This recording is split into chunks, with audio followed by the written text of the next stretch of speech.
Wake up. Think clearly. What's 1 plus 2? 3. What's 9 times 8?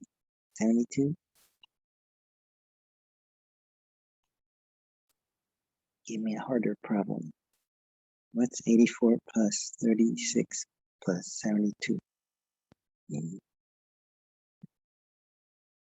Did you say 84 plus 36 plus 72? Okay, 84 plus 36.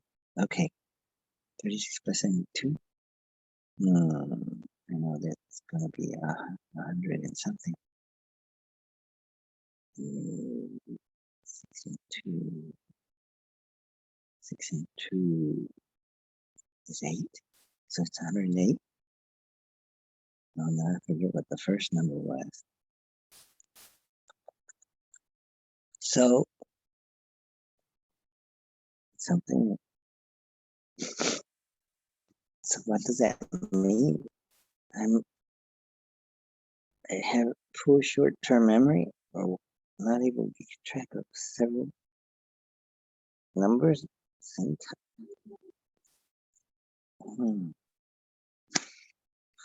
I don't know.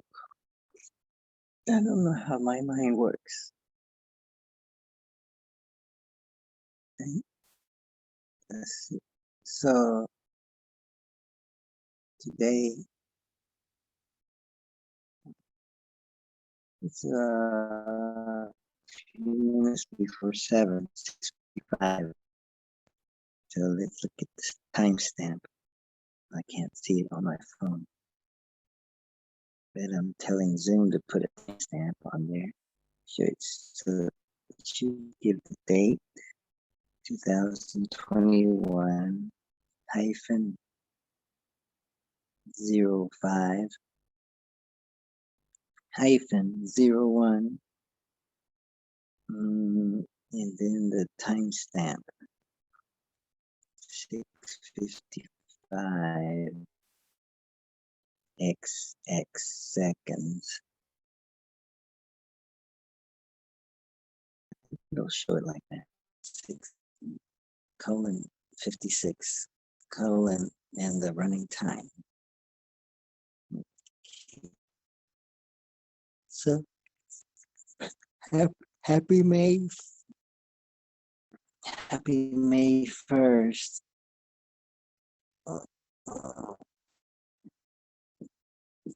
Exercise.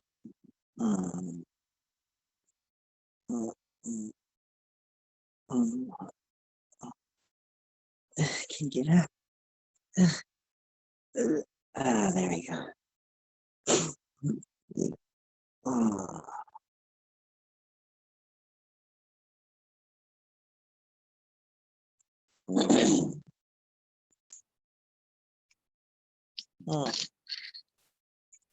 There's a sleeping beauty.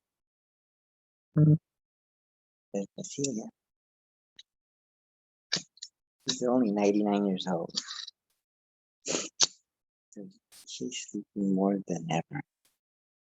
¿Cómo amaneciste? Muy bien. ¿Estás listo para la arepa? Bueno, vamos. Ay. ¿Arepas hay? Arepas. 5. ¿Cuántas quieres? Ay.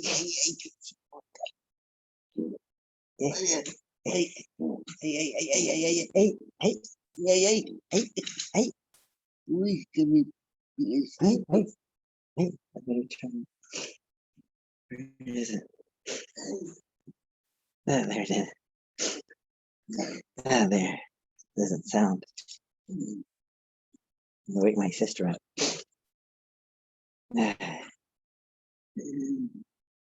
I'll turn on some light. Oh, no. I just want to take her to. I want to take her to use the bathroom to pee, to hacer chivito. It's to pee, hacer chivito. Vamos. Vamos a hacer chivito. Eso sí. Mm. Eso sí.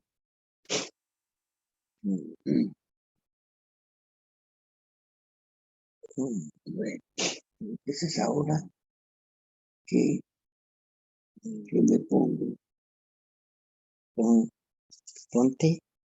a ver si aquí tengo alguna. ¿Mm?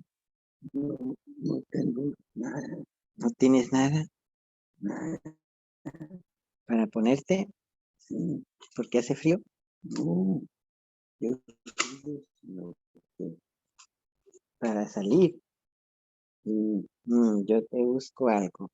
Pero yo, esto que no, déjalo. Uy,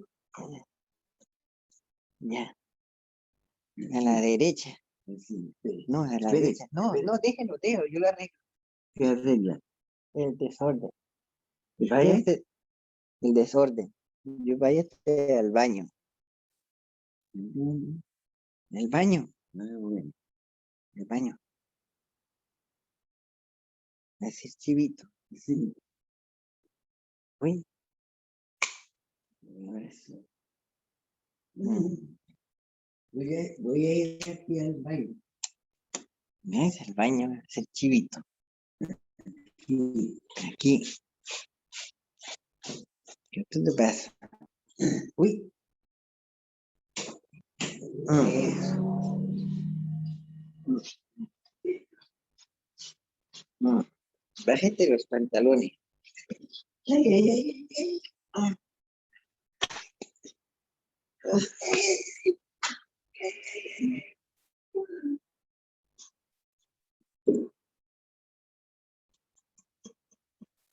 Ah, au. Bájate los pantalones. Yo no miro,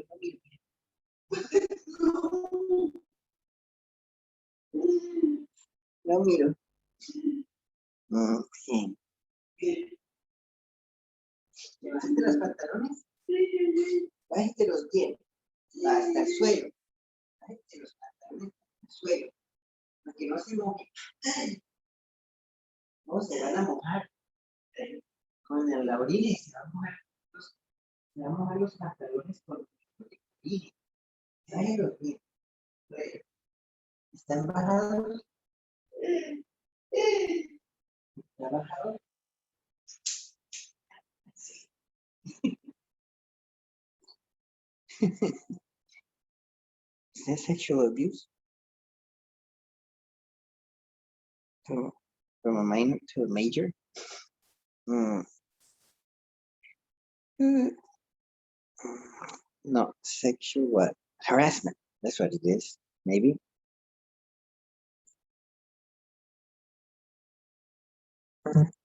We'll see. I'm gonna brush my teeth. Brush my hands. Brush my teeth.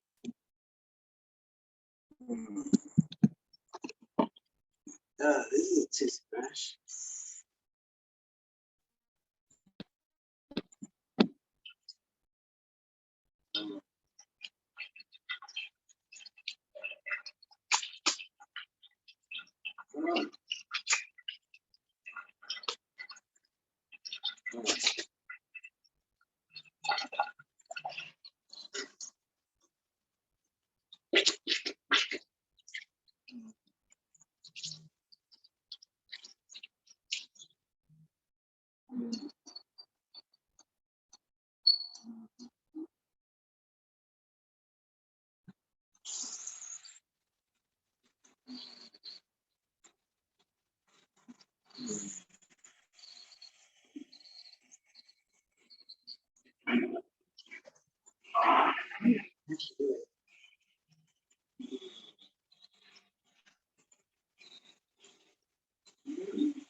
Hello, friend. Hello, friend. Welcome to That's Life. That's talking. Admit Domenic. Cursing me. Admit it.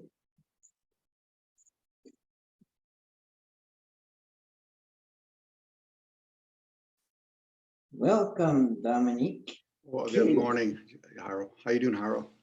Good morning. I was just finishing watching the last part of the video that me and you were yapping about yesterday.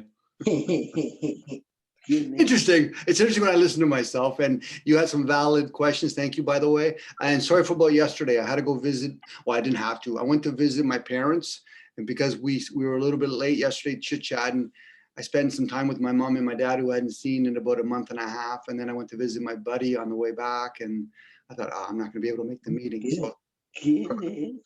That's okay. Look, you can visit my mom too. Look.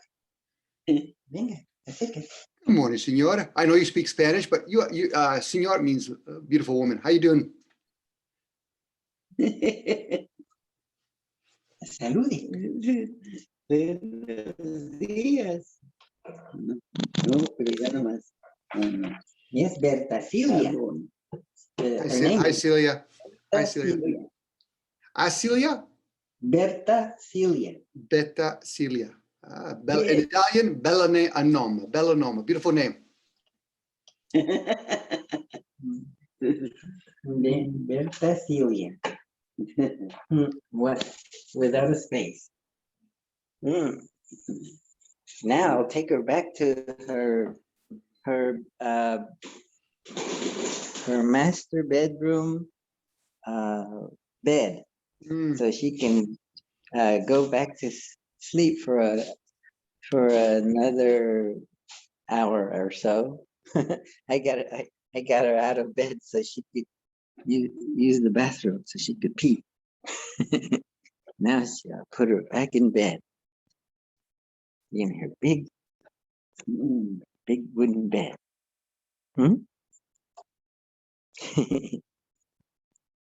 Let's see.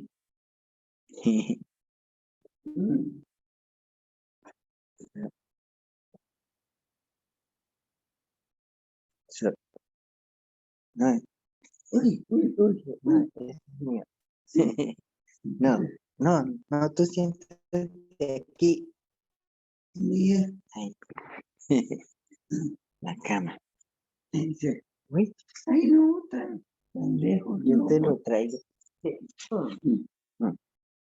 Now, getting the bed ready and landing.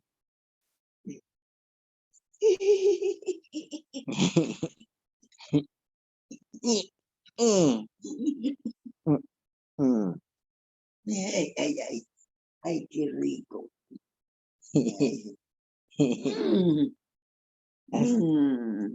Hasta mañana. Hasta mañana. Que duermas. Okay. Welcome, friends. Oh.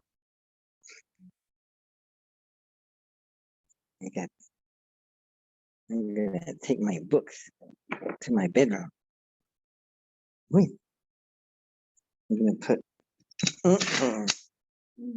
now I'm going to go to my bedroom where I will turn on my super duper computer on. I can't find my iPad. Maybe it's in the car.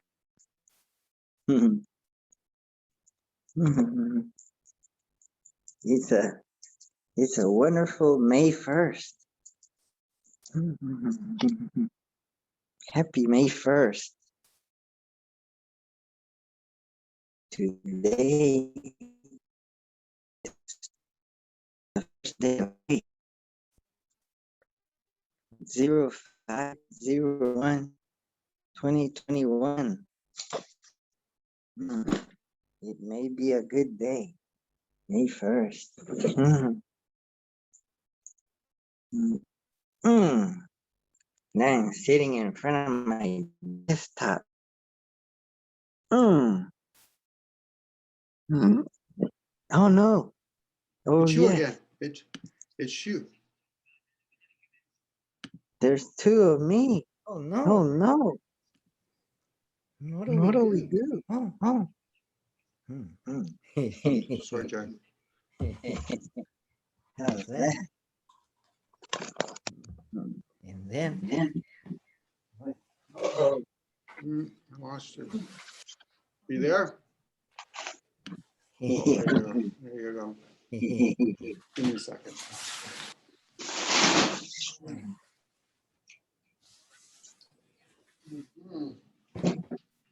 So what topics have you picked this morning, my friend? Oh, your green screen. Is that going to be your big green screen? Uh-oh. There. Oh, that's behind me. Oh, maybe I could put it behind my like that. Wrap myself in it.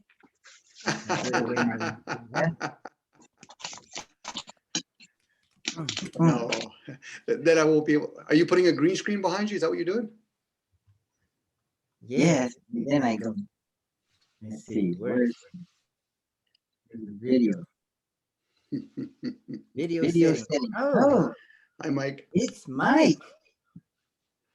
Let's see backgrounds. I can put. Oh, that one's good. Now I'm in Tibet. My head cut off. That might be uncomfortable for a while, Jay. This one doesn't have the. Oh, that's the phone. Let's see. How do I put a green screen? How do I put a green screen on the background? Virtual background. How about this one? How about this one? Yeah. How's that? Oh my gosh. Oh my gosh. What happened to that one? Welcome, Mike. Hello there. Have you determined the ultimate nature of reality yet? No. Ultimately, Well, what's taking you so long? we haven't defined reality, and we're not sure what is ultimate. Ultimate isn't that the last ultimate? Well, in Spanish, ultima is the last. Well, ultimate is as far as you go. And I know as soon as you get there, this group will say, good, what's beyond it? Oh, then that is meta ultimate. Or what is beyond? Oh, transcendent. Transcendent reality is beyond reality. But this book can help us. This will save our lives. The dictionary of philosophy and religion, Eastern and Western thought. Well, I know it must be a terribly important book because I hear this echo in your voice. Maybe I should meet this guy. Now.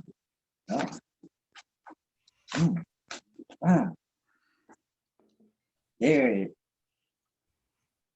Look, it's got 2 pages. It's got 2 pages on Carl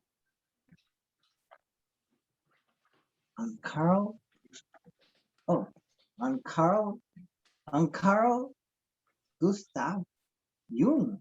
1, 2. Well, maybe 1.5. No, maybe just 1. But Pages on who? Carl Jung, How do you spell that? Jung. It would be pronounced Jung, but it's Oh, German. Young? Jung. Oh, Young. Oh, maybe you pronounce it Young. Yeah, I think that's closer, as I recall from my German. Carl Jung. Mhm. Let's see. But look, Carl Gustav Jung only got one page. But look, somebody's knocking on the door. Who could it be? Let's let him in. It's Luis del Pino. Luis del Pino is a Kantian admirer or philosopher. He has spent countless hours studying Immanuel Kant's critique of pure reason. And I spent countless hours taking pictures of this article on Kant Immanuel. It's got 4 pages. It's got more pages than God. This book has God in it. God only got 2 pages. But Kant, he's more important than God, so he got 4 pages. That's how important he is in philosophy and religion. More important than God. About that. Because the more pages you get, the more problematic you are to be defined. Or maybe they were trying to show off. Maybe the author is German. Jay, maybe God's not into philosophy or let alone religion. I was having a tough time getting in there. What? But didn't God create everything?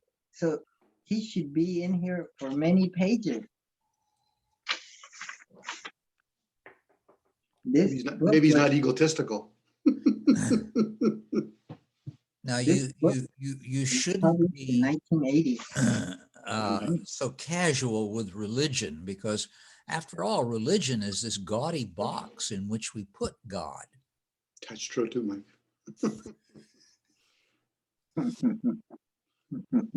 Wait, someone is keeps him chatting from getting out and running wild. Wait, somebody has chatted in the chat room. Let's see. From Domenic to everyone. He writes, what is the meaning of ultimate reality? Ultimate reality is something that is the supreme, final, and fundamental power in all reality. That's just one meaning. When somebody's definition, I just posted it up there. That's all. Not say I view that, but. What do you think, Luis? Good morning, guys. Good morning, Luis. Happy Saturday. Happy May 1st. Happy Saturday. What do I think about the absolute reality? What was that question? What was that definition? The meaning of ultimate reality. Oh, but Mike said ultimate. Have we found the meaning of ultimate reality yet? This book may help. I'll look it up. As usual, I'm gonna just make a complete abstraction, just like they do in mathematics, I suspect. Let's consider a plane with these characteristics, the specs. We have to spec out first before we can talk about it, and that's the beauty about the more I think critically, the more I love mathematics. Although I'm not a mathematician, I miss my calling.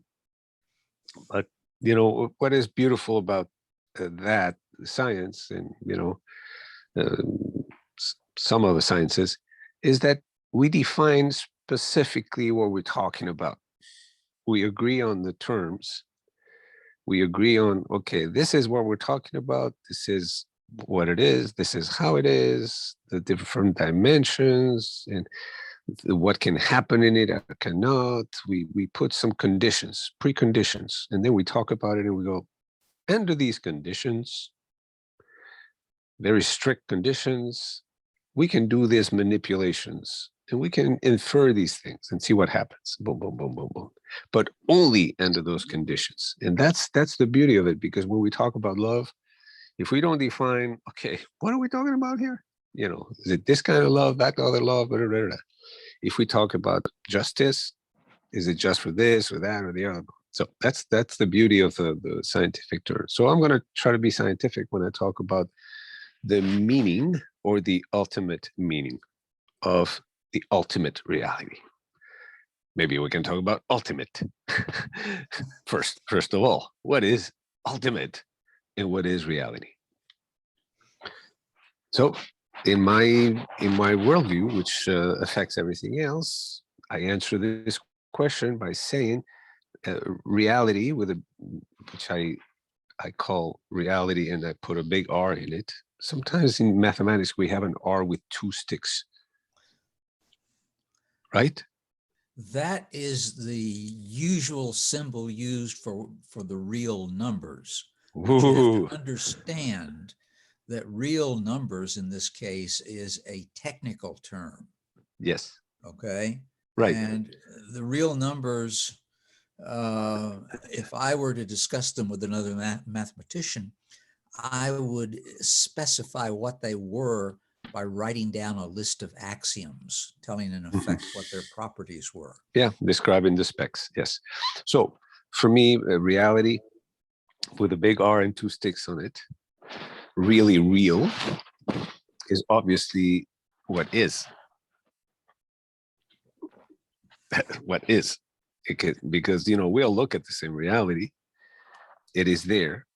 Now, we don't think the same about it. We have different opinions about it, but what we look at is real, is there. We all look at the same shit. We all look at the same tree.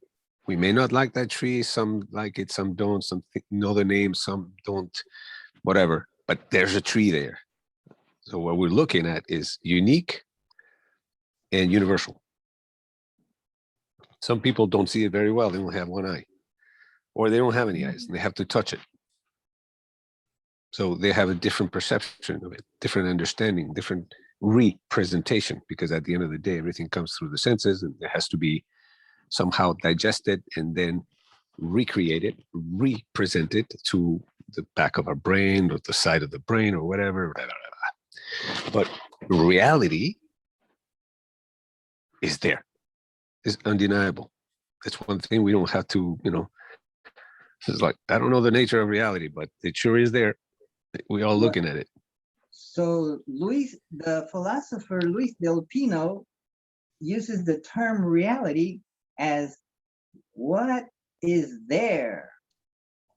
But Kant, which is Luis del Pino's. Wait a minute. I'm not done with my definition and specking of reality. Reality is what is. What is. Now, reality is one. Because we all look at the same reality. What about zero? Wait a minute. There's one reality. What I mean is is unique. Reality is everywhere. Everywhere. And it's been there all the time and will be there all the time. So to me, reality is everything that is and is not. We'll talk about that too, because there is no being without the reality. Reality is inclusive, and that's why I call it ultimate.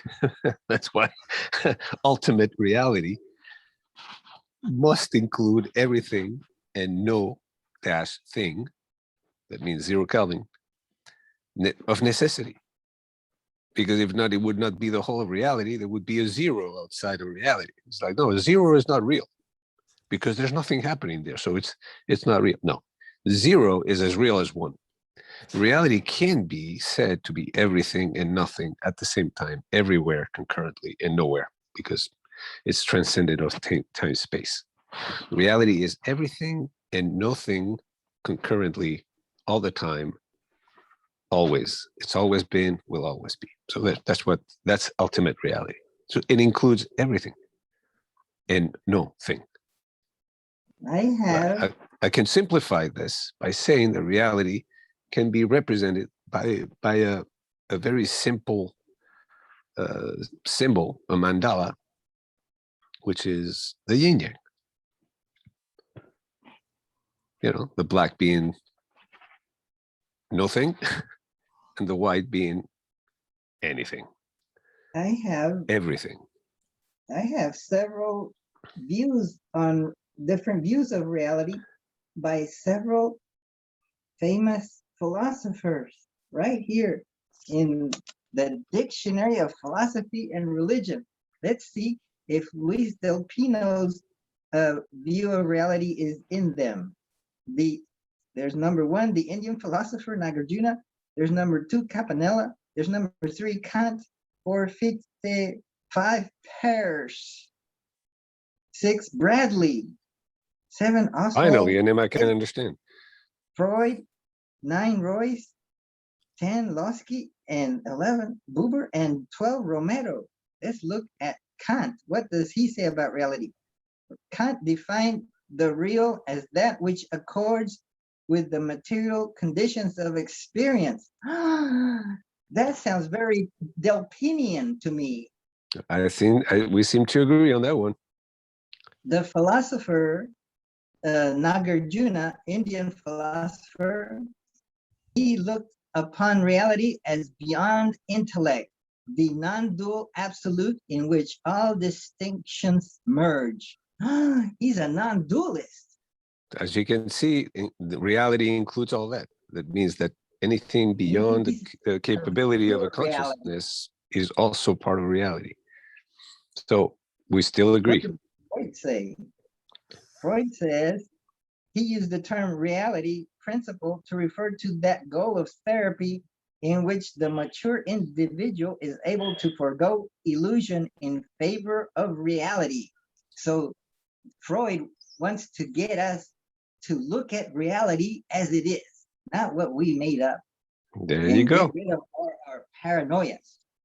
There you go. So if reality, the ultimate reality is what is, anything that emerges from reality, which is any consciousness that looks at it and goes, what the hell is going on here?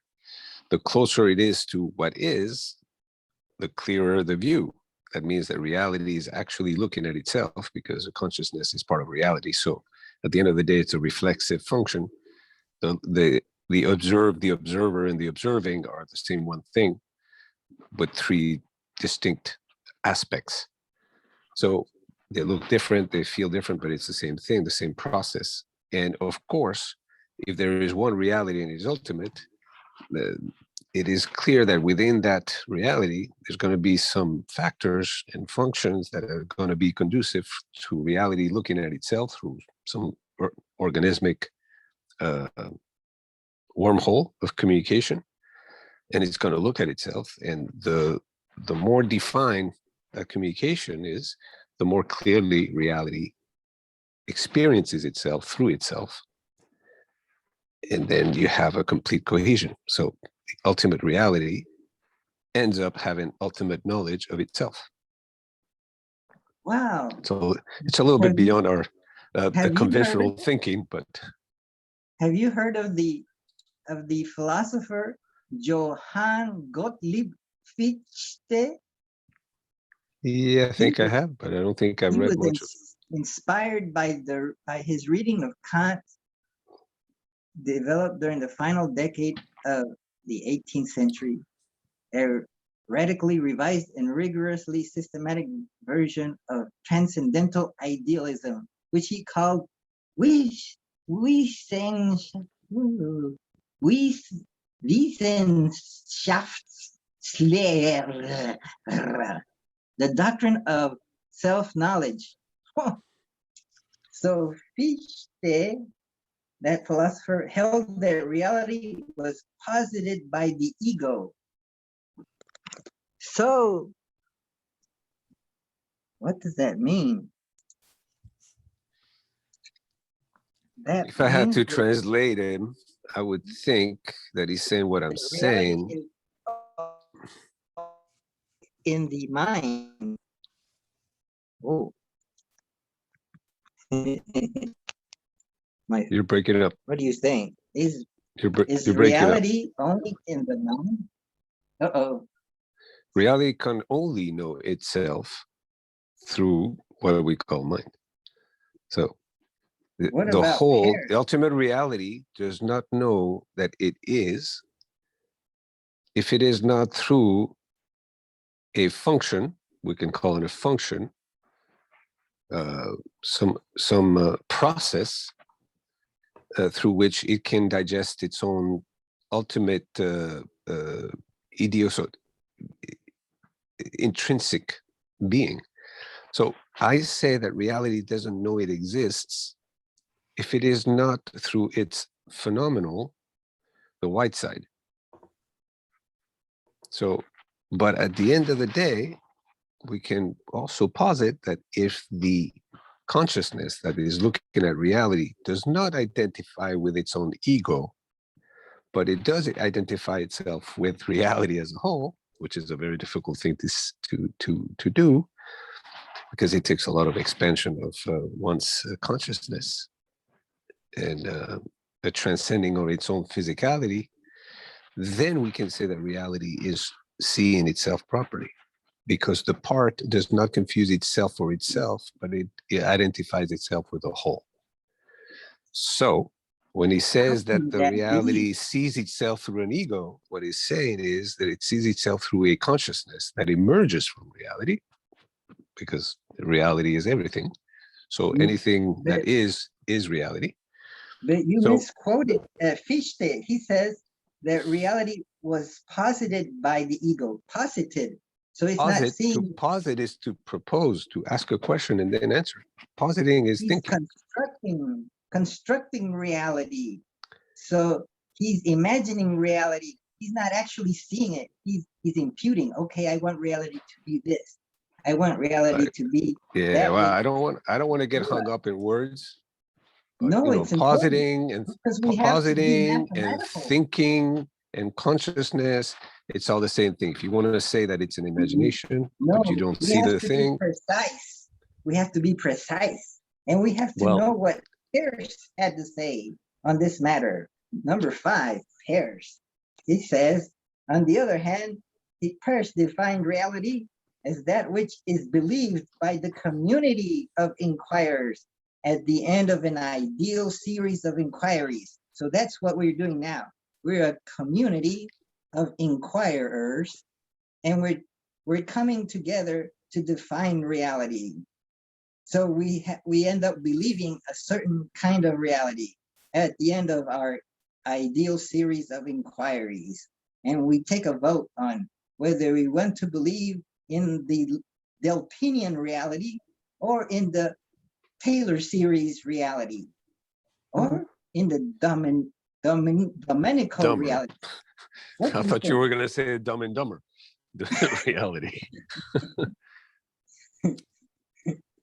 You don't know that movie, right? So,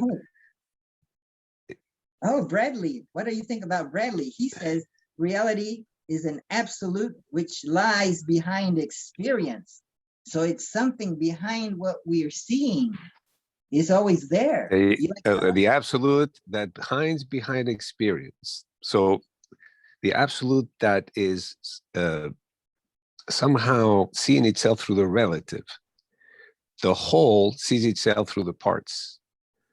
That's it. That's what he's saying. The ultimate reality hides.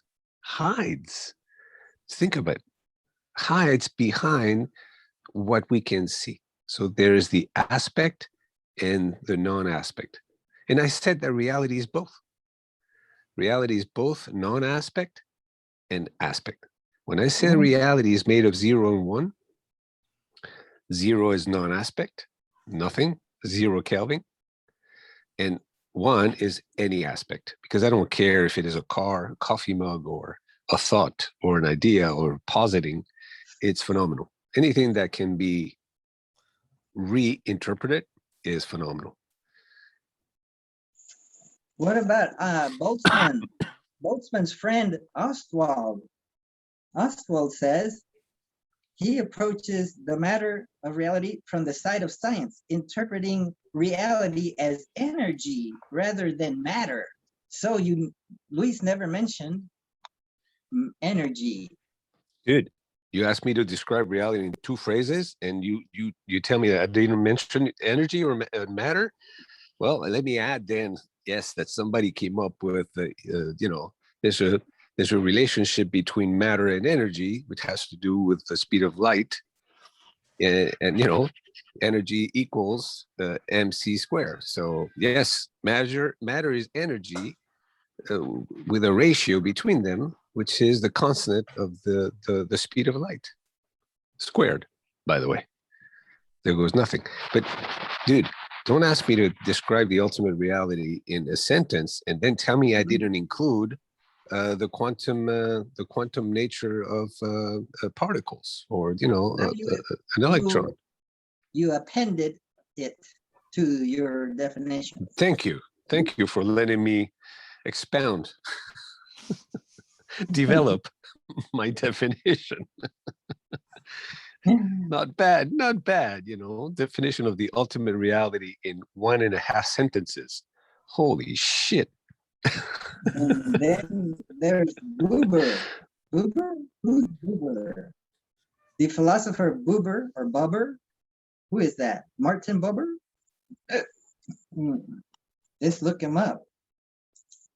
Buber. Martin Buber. Buber. Yes. Buber?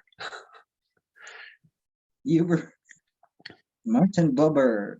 1878 to 1965 was a prolific author, scholar, literary translator, and political activist whose writings, mostly in German and Hebrew, range from Jewish mysticism to social philosophy, biblical studies, religious phenomenology, philosophical anthropology, education, politics, and art. Buber says that reality is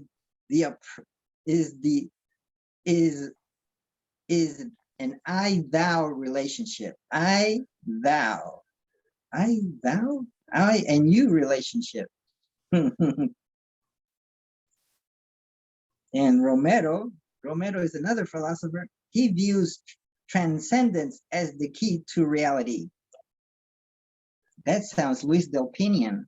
We have to transcend in order to get what reality is. Oh man, what happened? Well, if reality is everything and nothing at the same time, it is implied that it is infinite.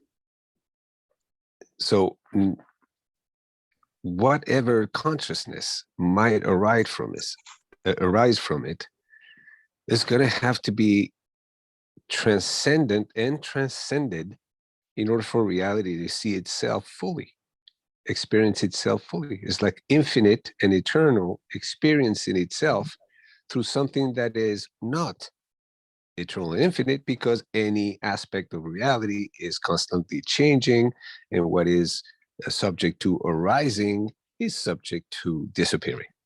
Just like a 0 becomes 1 and the 1 becomes 0. So, of course, any knowledge of the infinite and eternal reality is going to have to be, at some point, a function to infinity. A function with a limit to infinity, where this function gets closer and closer and closer and closer and closer to the infinite and eternal all. It gets closer, but it never meets, like an asymptote. And that is why the 0 becomes 1 and the 1 becomes 0. In cosmological terms, it would be a big bang, 0 becoming 1, and a big crunch, 1 becoming 0. What do you think, Mike Taylor series? What when you speak about reality, what comes to mind? Well, you have to understand that when mathematicians are engaged in their work, they really don't define things. What they do instead is they say how you can use terms in relationship one with another.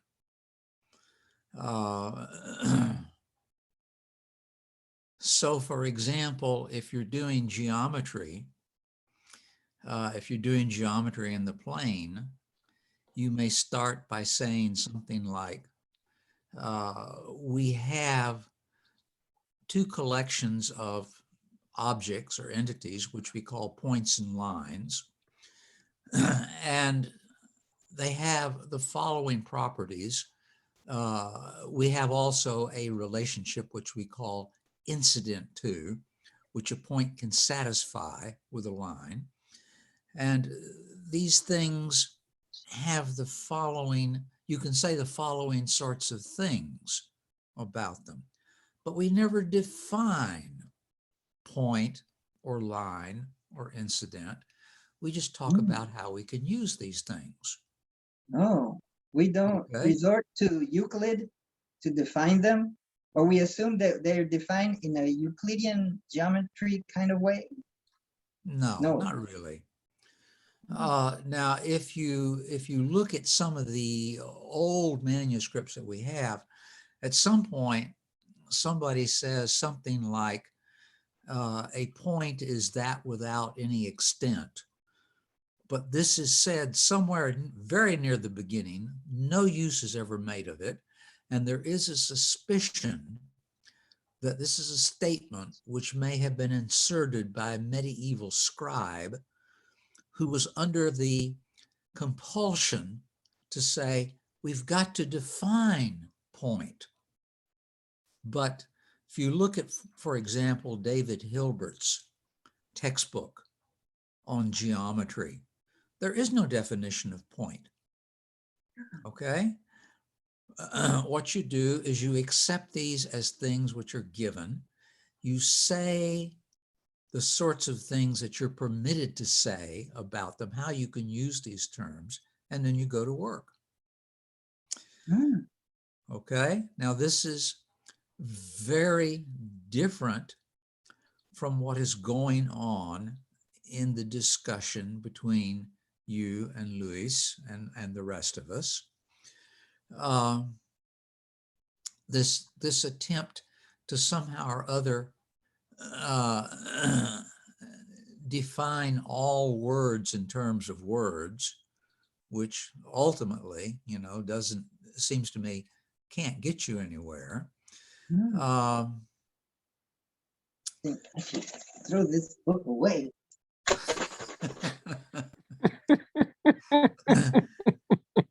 And my Burn it, burn it. tendency is when I hear a great deal of discussion is to regard what is being said as statements of a poetic nature, rather than necessarily statements that are telling us something new or different.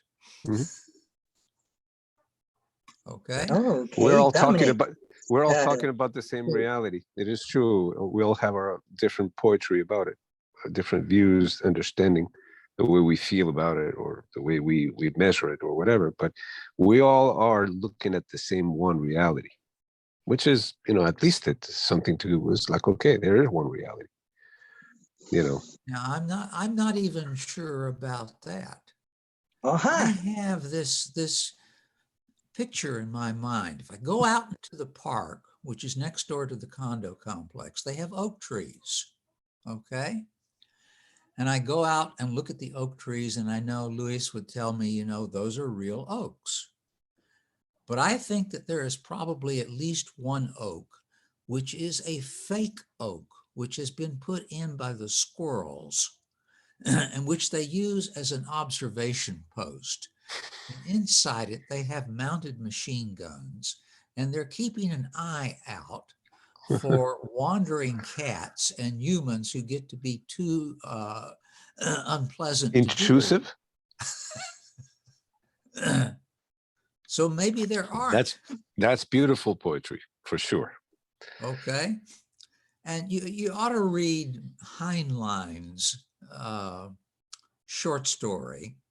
I think it's called Them, about this character who is convinced that reality is all just a facade which has been put up to keep him in check. And people like the therapist at the asylum where he is, or his wife, or his friends, Yes. they are not It's a who they conspiracy. seem at all. It's a big Okay? conspiracy. Reality is a big conspiracy because it's hiding behind a facade. So the non-phenomenal is And hidden he's by the convinced. phenomenal. He's convinced of this. Yeah. And at the very end of the story, there is a conference with the psychiatrist, the wife, and all the others. And they're saying, our latest projections are that he's going to escape sometime next week. Now, To the if other he side. does that, take care to divert him from the region of New York City, because we have the skyscrapers temporarily dismantled. See, this is what you just said. It's just the true description of a schizophrenic mind, where you're disconnected from reality. You don't know. So, but his reality is as real as yours, or as real as mine, because reality looks at itself through each mind, and whatever that mind sees, says, feels, or tells itself is that mind's reality. And we have to accept that with absolute compassion, because we need to be able, the more you understand, the more you love. And that, we all agree that love is the most beautiful thing. We don't know what we're talking about, but everybody agrees that it's the one thing to have. That schizophrenic mind is absolutely convinced that all phenomena are lying and conspiring to deceive him or her. And is absolutely right in that sense, because we cannot change his or her mind. That's his world. That's his reality. It's not reality. It's his or her reality. Oh, so there's But many realities. There's absolutely. 7 billion realities. But of But course, you said there's only one. There's only one reality as is, but there are who sees as many, I think, realities, I feel, I believe realities as there are consciousnesses. And we have to include mosquitoes and amoebas and viruses, electrons, So the nobody string, can see reality. the It's there. reality, anyone that emerges from zero is a consciousness in the spectrum through which reality experiences itself. So we cannot take that away from the string or the electron or the molecule or the organism, whatever, however small it might be. So reality sees itself through every phenomenal aspect of itself. But my question has always been a practical question. I don't care about the sex of the angels, whether they're girls or boys or they're neither. My question is self-reflective, lo and behold. And this knowing that knows it is knowing wants to feel ataraxia, just wants to be left in peace, doesn't want to suffer. I agree with Aristotle. I agree with the Buddha. We all want to be happy. We just are looking for nirvana. We want to be reality as it is, which is not bothered by anything. The only thing that is bothered is the consciousness that arises from it to look at it. But reality doesn't suffer. It doesn't suffer. It doesn't enjoy. There's no bliss. There's nothing there. It's everything, but there's nothing. As a matter of fact, because reality is the one and the zero, all the agitation is between the zero and the one. Zero actualization, all actualization. So my inquiry is, how do I reduce my vritti, chitta vritti, the fluctuations, the churning of this consciousness? So when I compare myself to the guy in the asylum who is absolutely paranoid that everybody is lying to him, and I compare to myself, and I'm looking at reality, I'm saying, this is a fun dance. This is a fun tango. Of course, I've got to be careful nobody steps on my toe, but it is a thing to behold. I am the whole looking at itself through one of its windows. And in my level of ataraxia, because I'm not paranoid, so I don't see enemies. I'm not like a squirrel looking for cats, up in a tree with a bayonet, a helmet, and a gun. I am like a butterfly going from flower to flower, tasting experience. And to me, that's my inquiry. I don't talk about these things just to look smart, God forbid, or to appear, cultured. It's not that. My inquiry, my passion is the search, the seeking ataraxia. Just want to be tranquil. What is I just want to be ataraxia? contented. Lo and behold, Domenic the chatted in cessation gave of us a mental definition. suffering. Ataraxia means tranquility of mind, calmness, That's what I untroubled by want. mental or emotional disquiet. The highest goal of an Epicurean disciple was ataraxia, tranquility of mind. Well, That's what I I want. reflect that I managed to bestow ataraxia on great hordes of my students. Every time they left my classroom, the mental suffering ceased. It's hypnosis. So I ask the following: if you're not hurting anyone or yourself, isn't that a great way to go through the life experience, the reality experience? Just be happy. Don't stress out. Count to 10. Take a breath. It's all going to pass anyway. If you cause others to experience ataraxia, well, there's already an A in front of it, so get rid of the first A, and so there's taraxia. Taraxia, two negatives are positive, so there you are. Taraxia is mental suffering. Yes. Mental suffering. Suffering. So if you cause taraxia to others, then they may reciprocate. And that's they right. Slap you.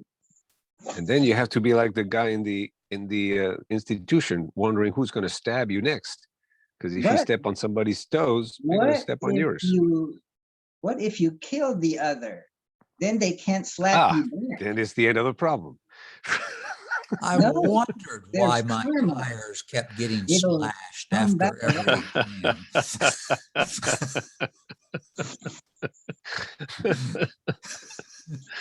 Oh boy. There's karma. If you kill the other, then it'll come around like a boomerang. And if it takes not necessarily. If it takes a longer time to get to you, then the bang is heavier. So you not necessarily get rid of your negative karma through purification by repeating the mantra Om Vajrasat Vasarasiddhi. Wow, that's a big one. Or there's a 100 syllable mantra that'll really kill all your negative karma that you've accumulated over eons from countless lives. You have a giant ball of negative karma in your luggage, in your bag of guys, I have 7 minutes left.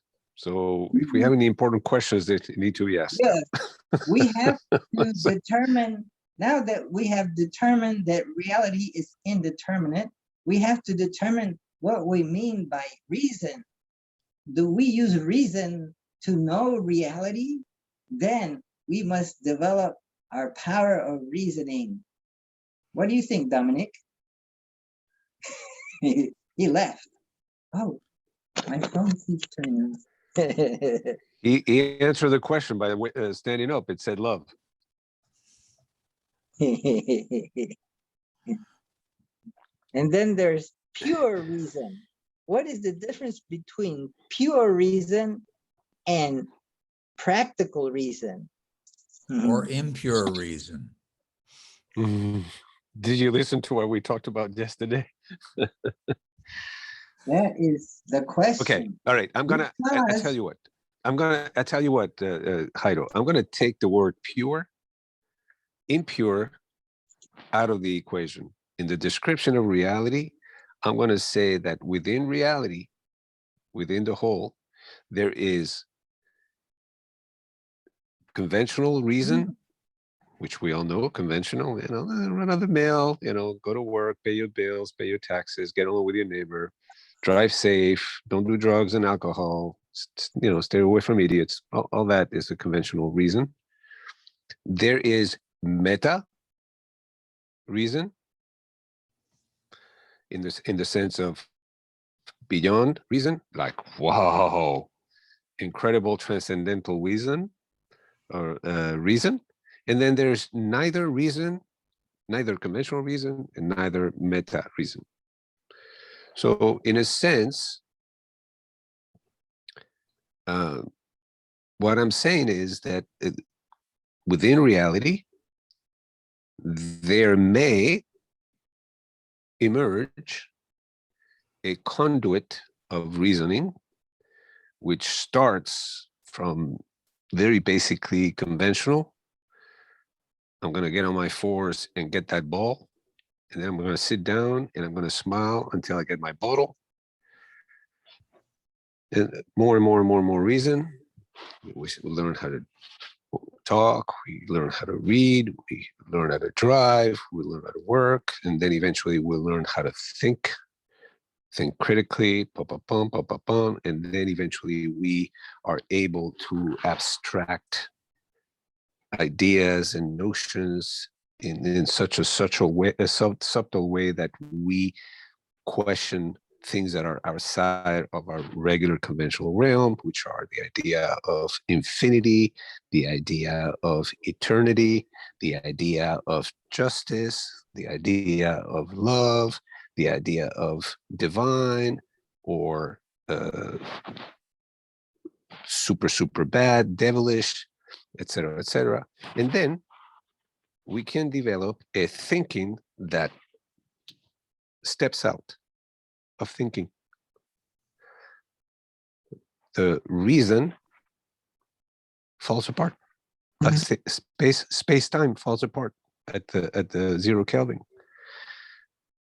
So basically, consciousness is the transport of knowledge between a 0, which is nothing at all, to 1, which is eternal and infinite. And that knowledge is ever changing because everything in reality between the 0 and 1 is always churning, changing, etc., etc.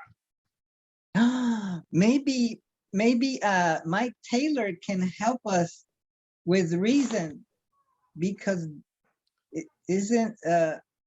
wasn't there a mathematician that stated that all algebras have their limits, so there must be a limit to reason?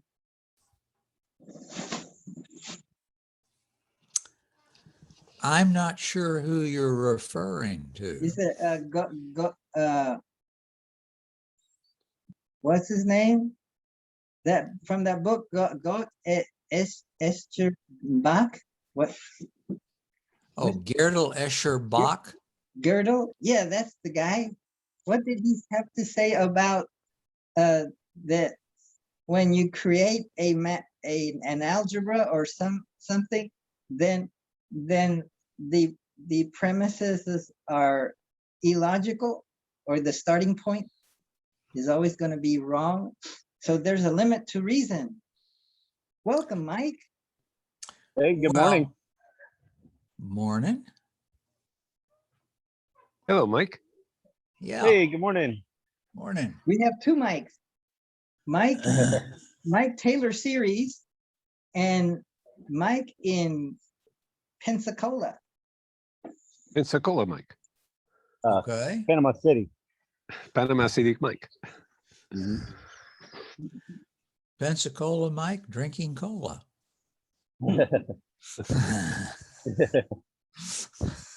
Mm. Well, I'm not sure what to, well, there certainly is in mathematics this tendency for you to find yourself in situations in which, in some sense, you come to the limits of whatever mathematical system you're working with. It might be Euclidean geometry, it might be number theory, it might be topology, etc. And you find that you, in some sense, in order to answer interesting questions, you need to step outside that system. Also, in mathematics, what one tends to deal with is not so much reason as it is logic. And there's a pretty good understanding of what is meant by logic and how to use it. And there are a number of different logics which can be described mathematically.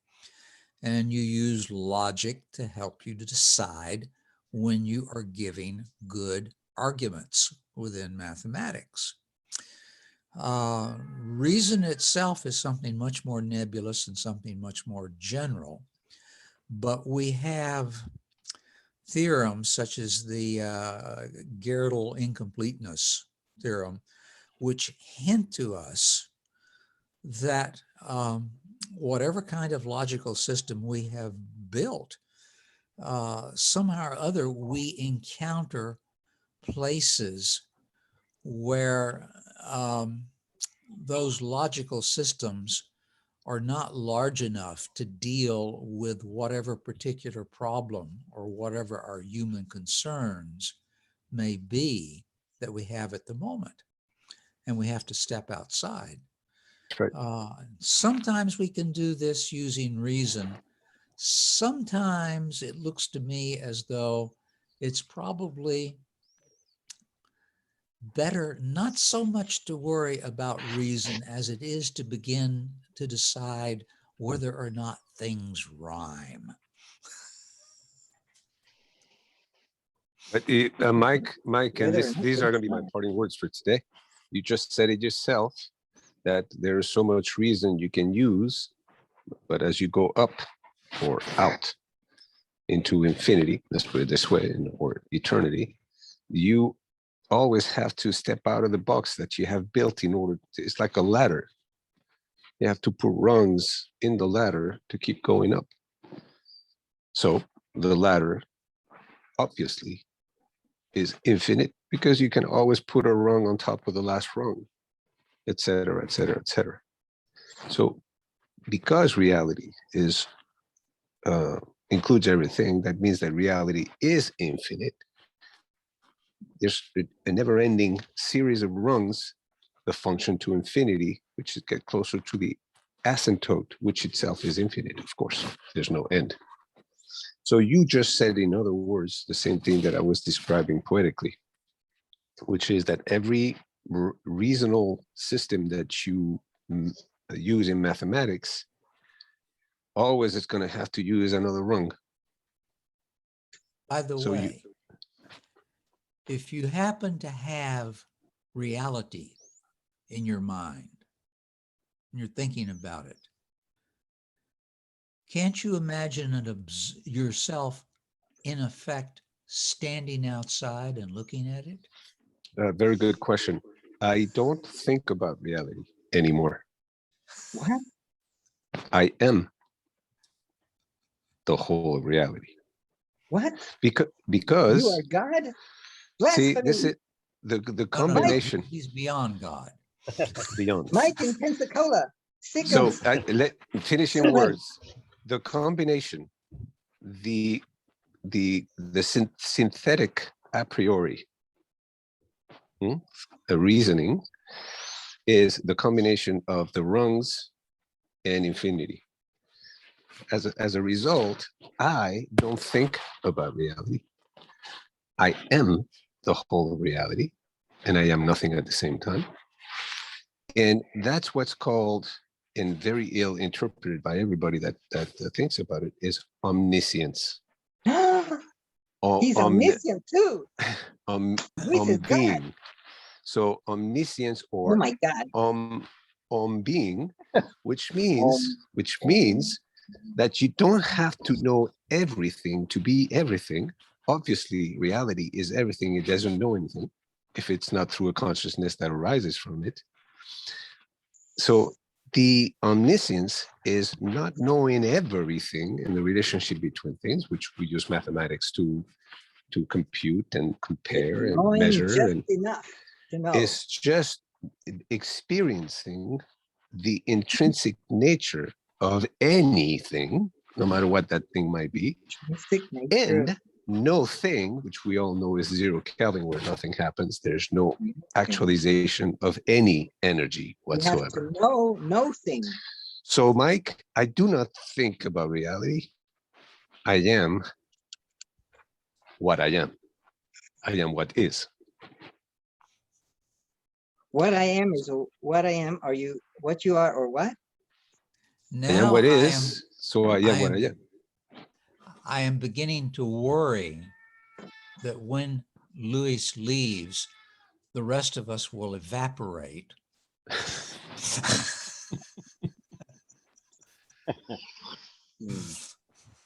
It's up to each one of those consciousnesses that I'm going to leave behind. And that being said, it's always a phenomenal pleasure, truly, to have these discussions on Saturday morning. So I want to be reality too. I reach out to Did you. I come in and late? Yes. Oh, 7 Because o'clock. things- It's 7 o'clock here.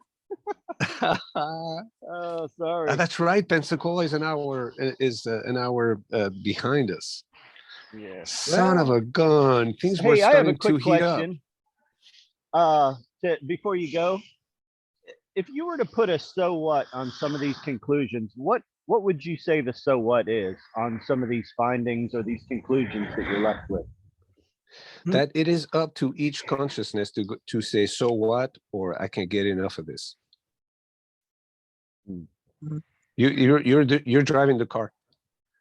Reality sees itself, or in your case, we were talking about God yesterday. So God is trying to get back to himself through you because he created you. So you decide, you're driving your own car. So that consciousness decides what God is, if he's there, if he's not, and what you should do about it. Are you God? Are you trying to get back to God? If God is omnipotent, why can't he do it just at the snap of the finger? There, it's done. Now we can rest Well, in peace. because he could not find the S in Maybe the he likes- costume with the K, because he you know, likes they to don't dance. have that where he is. In He any likes case, to Mike, waste that's a our very good time. question. And make us suffer. God likes to make us suffer. He's a masochist. Is I think you consequence missed, a Mike. bad thing or a good thing? Mike, I think you missed when we were talking about what is it that we're looking for in asking these questions. My answer was that this consciousness, all it's doing is trying to reach ataraxia, which is peace of mind. Ah, In a sense, I want to be like God. He doesn't have any. so He why doesn't don't have we any kill troubles. ourselves? Won't we have peace of mind when we kill ourselves? Peace of mind is of the mind, by the mind, through the mind, has nothing to do with reality as a whole. You are only a part of the whole. And you can't kill the whole anyway.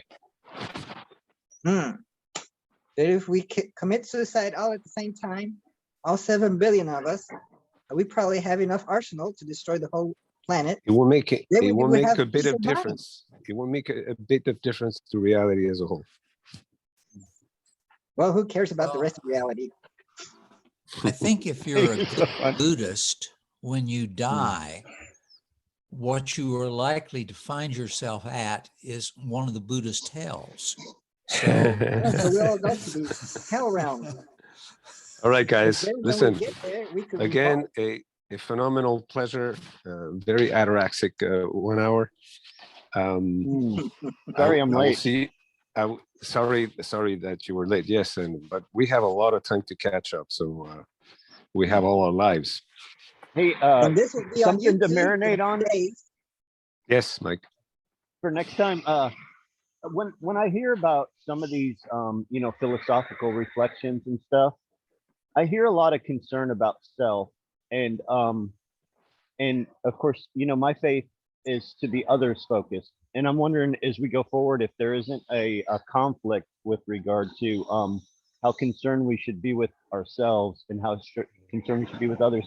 Well- I planted a foundation yesterday in relationships being the Yes. the highest calling. Everything is relationship. Yes. So we I should so kill would say to ourselves that, because the self self. is the cause of our suffering. So we should.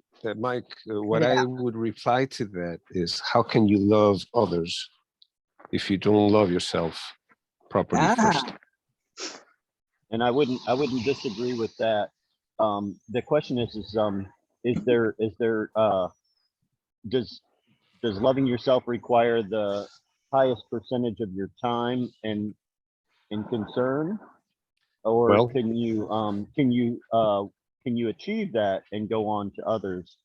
You do that at the same time, in a sense, as you are loving yourself. When I say love, I'm pure love, just like pure reason. Okay, so when you love yourself purely, and we can define that, you start loving others purely. So it goes at the same time. This is a dynamic thing, because we are not actually other than, we are all together. As you start loving Oh. yourself, you start loving others. But you And cannot if- love others if you don't love yourself, and you cannot love yourself if you don't love others. So And if the you're one with Ouroboros reality, completes itself. like Luis Del Pino is one with reality or is reality, and Luis loves himself, then by loving himself, he loves everything because he's I already declare- reality. I Ha. declare, I do love you Touche. all infinitely. And I the do reason love why you all infinitely. the reason why I mentioned that is just I do like to beat up where I find truth, and then what alternatives to that truth exist, and those should be beat up as well to see what sticks, what stands, what endures. Yes, yes. Of course, and you asked your question, the same question right before this, is this a constant endeavor? I say, can it be otherwise? Can you be wise 1 minute and an idiot another? Can you love yourself now but not later? Is that love coherent and complete and synthetic if it is part-time? And how do I know I'm an idiot? How can you see God now but 3 hours from now you don't? So it has to be a consistent endeavor, like a going up a mountain. You don't just deviate from the point of that you're seeking to find. So basically, it has to be consistent, coherent, focused, and irremediable. And that's your will. That's the thing. I'm often talk about this about myself, my own worldview. This thinking that I have, I apply when I'm working, when I'm at the office, when I'm driving on I-4, when I'm talking to you guys, when I'm talking to my wife, when I'm talking to my kids, to the neighbors, when I'm talking to myself, when I'm trying to do the things that I need to do, when I try to prioritize my life, etc., etc. It has become me. Otherwise, it's a fake. To agree with you on the omniscience and so forth, I think that in order to try to embrace that, there has to be some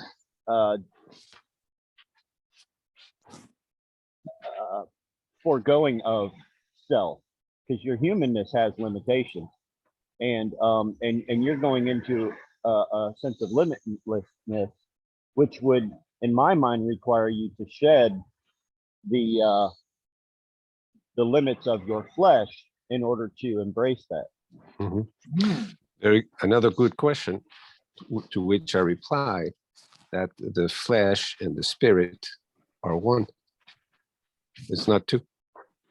Just like the 0 is 1 and the 1 Blasphemy. is 0, the flesh and the spirit are one. There's We're a dynamic spirits. interplay. We're So- spirits in a material world. But The question see, is does if one dies, do both die, right? Because we know the flesh dies. yes, but the reality, see, if the flesh is an aspect of reality, is a part of the whole. So nothing is taken away and nothing is added. When somebody is born, there's not another. And when somebody dies, there's not one less. The whole reality is unchanged, essentially unchanged, although aspectually it has. You're talking about absolute mass on this earth and the transformation of matter? Yes. Or are you So, talking about, yes, yes. The energy doesn't increase or decrease. Reality is infinite, and in that infinite, whether there are 2 people, 3 or 5 or 15, it is only aspects of that wholeness that changes. You can count to 7, you can count to 20, it doesn't matter. If there are 20 and there's a 21, there's not another, there's no more reality. There cannot be more or less reality, because reality is everything and nothing at the same time. So the fact that there's one more body is just one more aspect, but not more of reality or less of reality. that sounds like a very tight hold on there is oneness. Yes, There is oneness. God isn't changed no matter what the hell we do.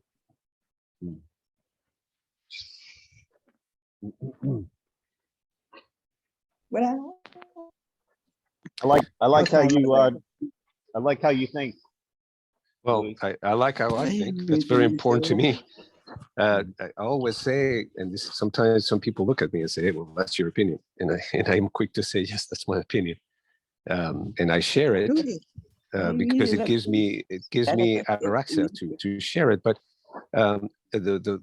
I seek coherence.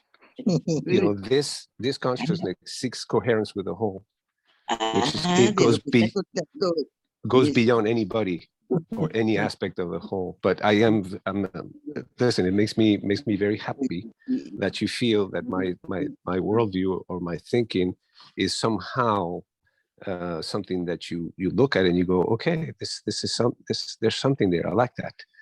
And when I say I like that, I'm not saying like you just like it. It's just that you resonate with this and it helps you in your driving, you know, become a better driver or a happier driver or a more ataraxic driver, whatever it is.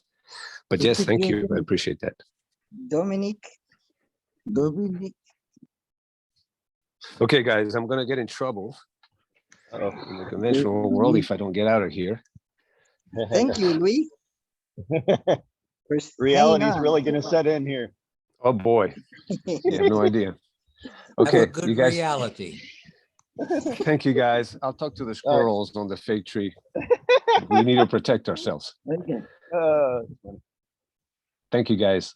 See you soon. Yeah, have a good day.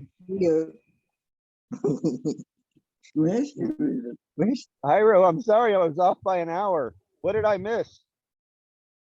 Reality. we tried to define reality, and we looked at different philosophers, even Jung. No, not Jung. Freud. How did you travel from intergalactic space to your mother's bedside so fast? Amazing, isn't it? Yeah. Can you just snap your fingers and go back? Hey. Let's see. I'm going to San Francisco now. Oh my word. Amazing. It's magic. Mm. That's my reality, my virtual reality. I can create the reality I want with a background. I mean, looking at the sunset. Yeah, that's a sunset in San You can Francisco. control time and space. You're evening in San Francisco. Hey, Yeah. man, I hate that I missed it. I was up and I was waiting patiently to come in, not too early. Wow. Oh well. It's going to be up on YouTube in a few days. Then you will learn about the 12 different realities according to 12 different philosophers. Were they similar? There Were No were a were one they few knows. similar to Luis. Hmm. We're Hmm. we're all in 12 different realities at once. 12, Did 12 Don join us this perspectives morning? on reality. Did God join us? Don Lopez. Don, And Mike. Don Okay, Mike. Lopez. Yeah. There's Domenic, Dominique. close No, to- I was thinking Houston Don. the Houston Don. Yes, Don Yeah. is an old friend of Mike and I. We both were in the Air Force in Germany. Wow. That was in the Remember? the late 80s, 90s. Do you Wow. remember Jairo, the Russian vodka with the earthworms in it? The Russian vodka with the earthworms in it. At Krum? Is that drink? Remember we were moving everything from Krum to Zweibrücken, and we were staying at a dormitory that had a bottle of vodka in the refrigerator. You with me so far? Do you recall any of this? Is Do you remember? somebody's dormitory? Yeah, do you remember or no? That we were supposed to clean out? No, we were supposed to leave it alone, I'm pretty sure, but we didn't. No. When we We were went looking for hiking something- around the Eifel in the woods, Yeah. Don brought us the vodka. Yeah, With I'm not earthworms gonna. in it? Well, it didn't have it when it started. That was horrible. Oh Oh, man! no. All right. Anyway, you remember or no? No, Oh boy. that must have been you and Mike. No, that was the three of us, Don, you, and me. Wow. Remember we Then were in the woods I and we will- saw those World War II pillboxes in the.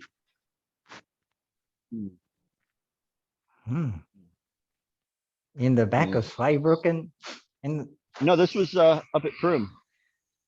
at Prune? Yeah. Where's Prune? Krum, that was where the 601st was before it moved to Zweibrücken. Ah, the 601st. Oh, maybe I arrived when it was already in Zweibrücken. Oh, I remember when No, the first no, day you helped. I arrived.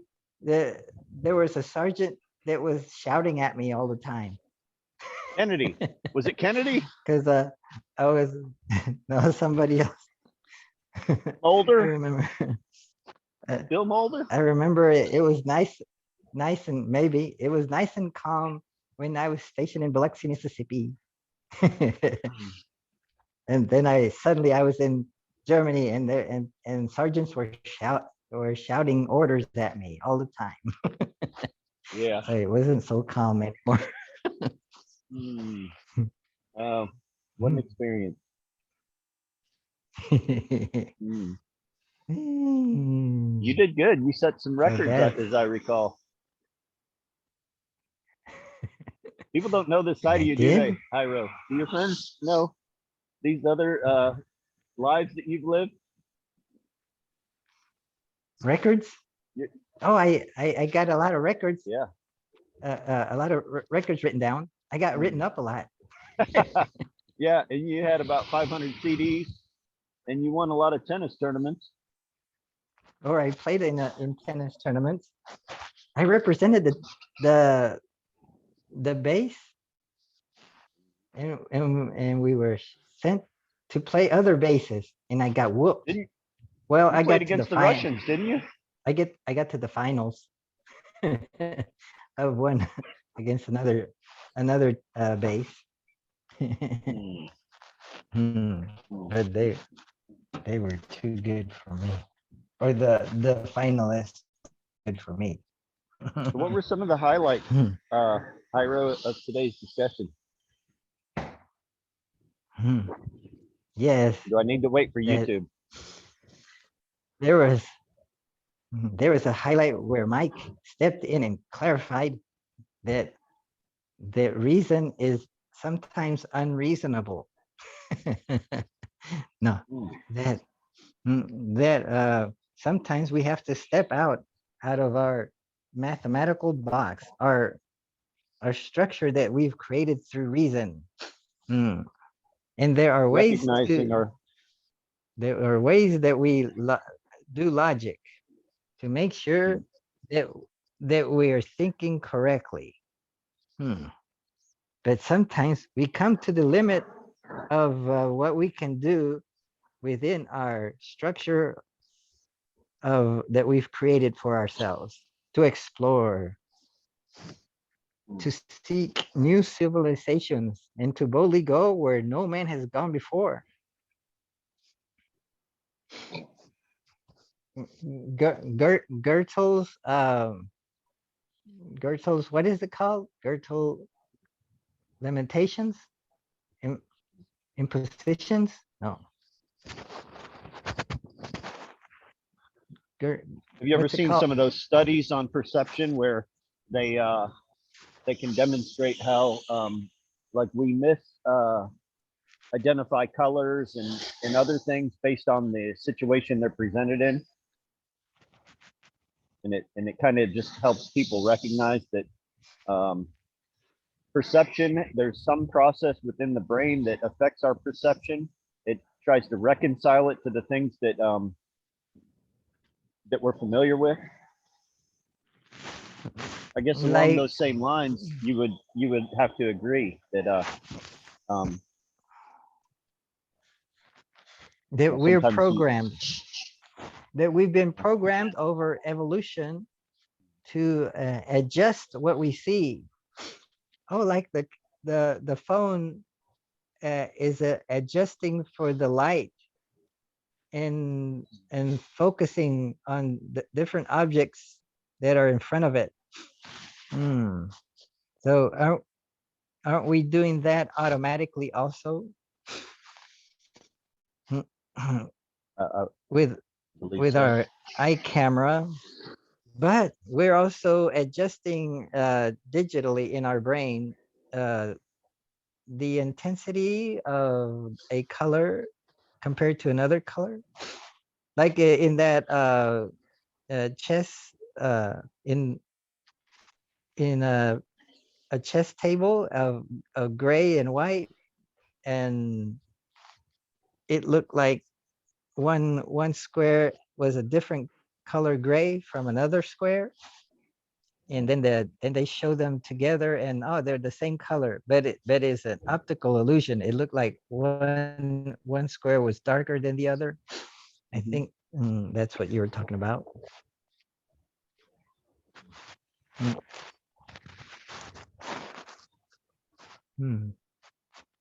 What do you think, Dominic?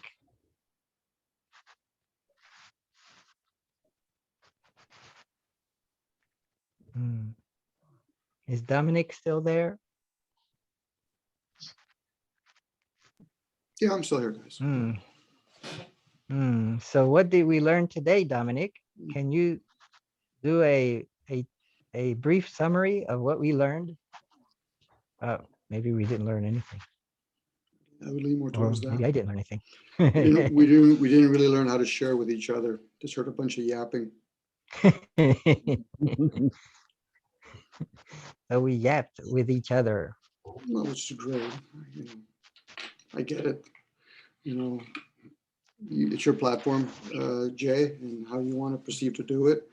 You know, the book that you brought out earlier, I think if it was presented to everybody else so we can ponder it and maybe share it, but I think when there's a group of people here that are somewhat intellectual, I don't think we need to bring other characters into this unless we're using examples. Unfortunately, Luis plays this game. I'm going to go in a couple of minutes, but meanwhile, he should almost record himself. So at least we have a choice whether or not we want to hear him or not.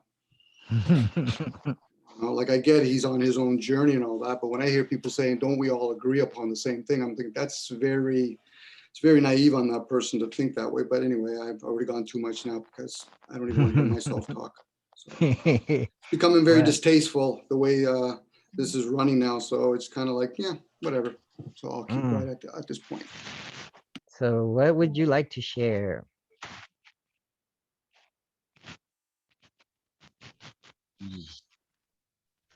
Or what is reality?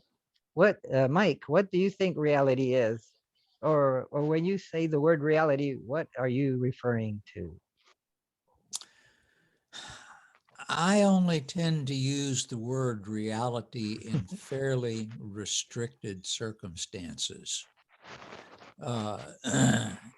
If I'm perfectly willing to talk about whether or not there really is a Volkswagen parked out front or not. On the other hand, if you start to talk about whether or not God is really omniscient, I'm not at all sure what's being said at that point. So I tend to be very careful about the sorts of things that I say or don't say in that setting.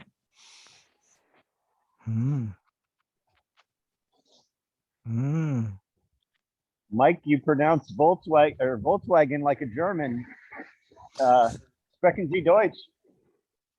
I had 2 years of German in college. So you held on to some of it, apparently. Volkswagen. Mm-hmm. What do you do, Mike? Your math intellect seems off the charts. Well, I taught math at UCF. Oh, okay.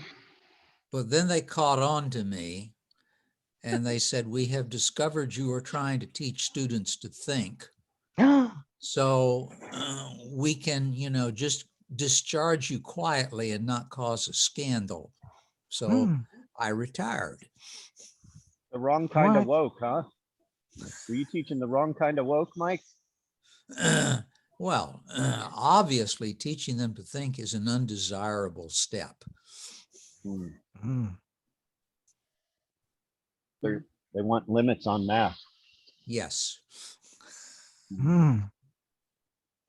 Oh, maybe we could all learn how to think. Within reality, again, recognizing that we are limited, would you not have to break that down to the relative and the absolute? And the absolute is something that we maybe can't necessarily put in a box and quantify. And we can only define the relative. Whenever this question of the absolute comes up, I remember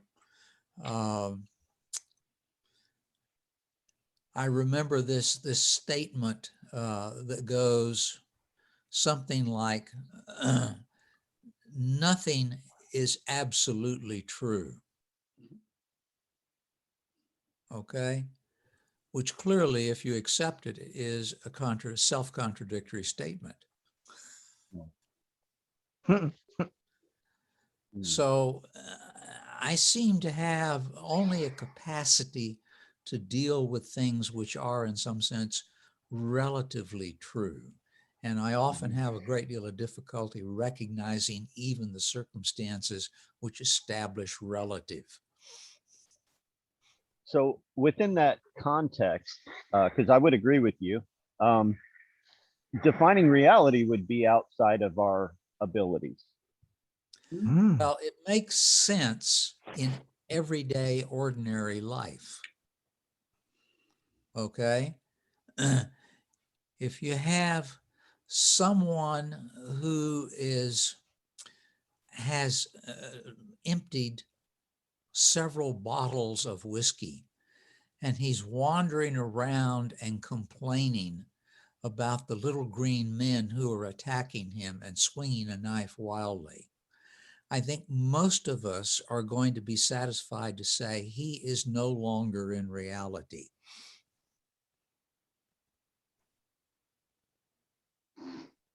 That's an interesting thought, because I wasn't going to expand myself into that, but it is real for him to some degree, or is that fantasy? Or I guess now we're introducing another term.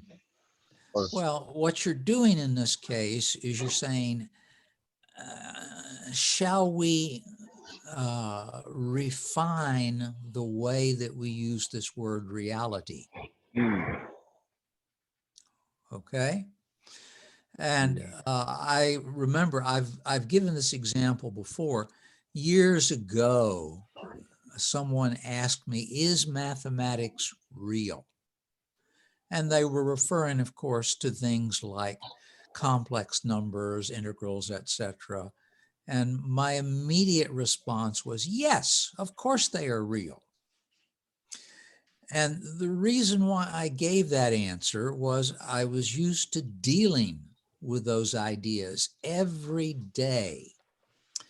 I would play with things like Hilbert spaces or infinite dimensional spaces or topology, etc.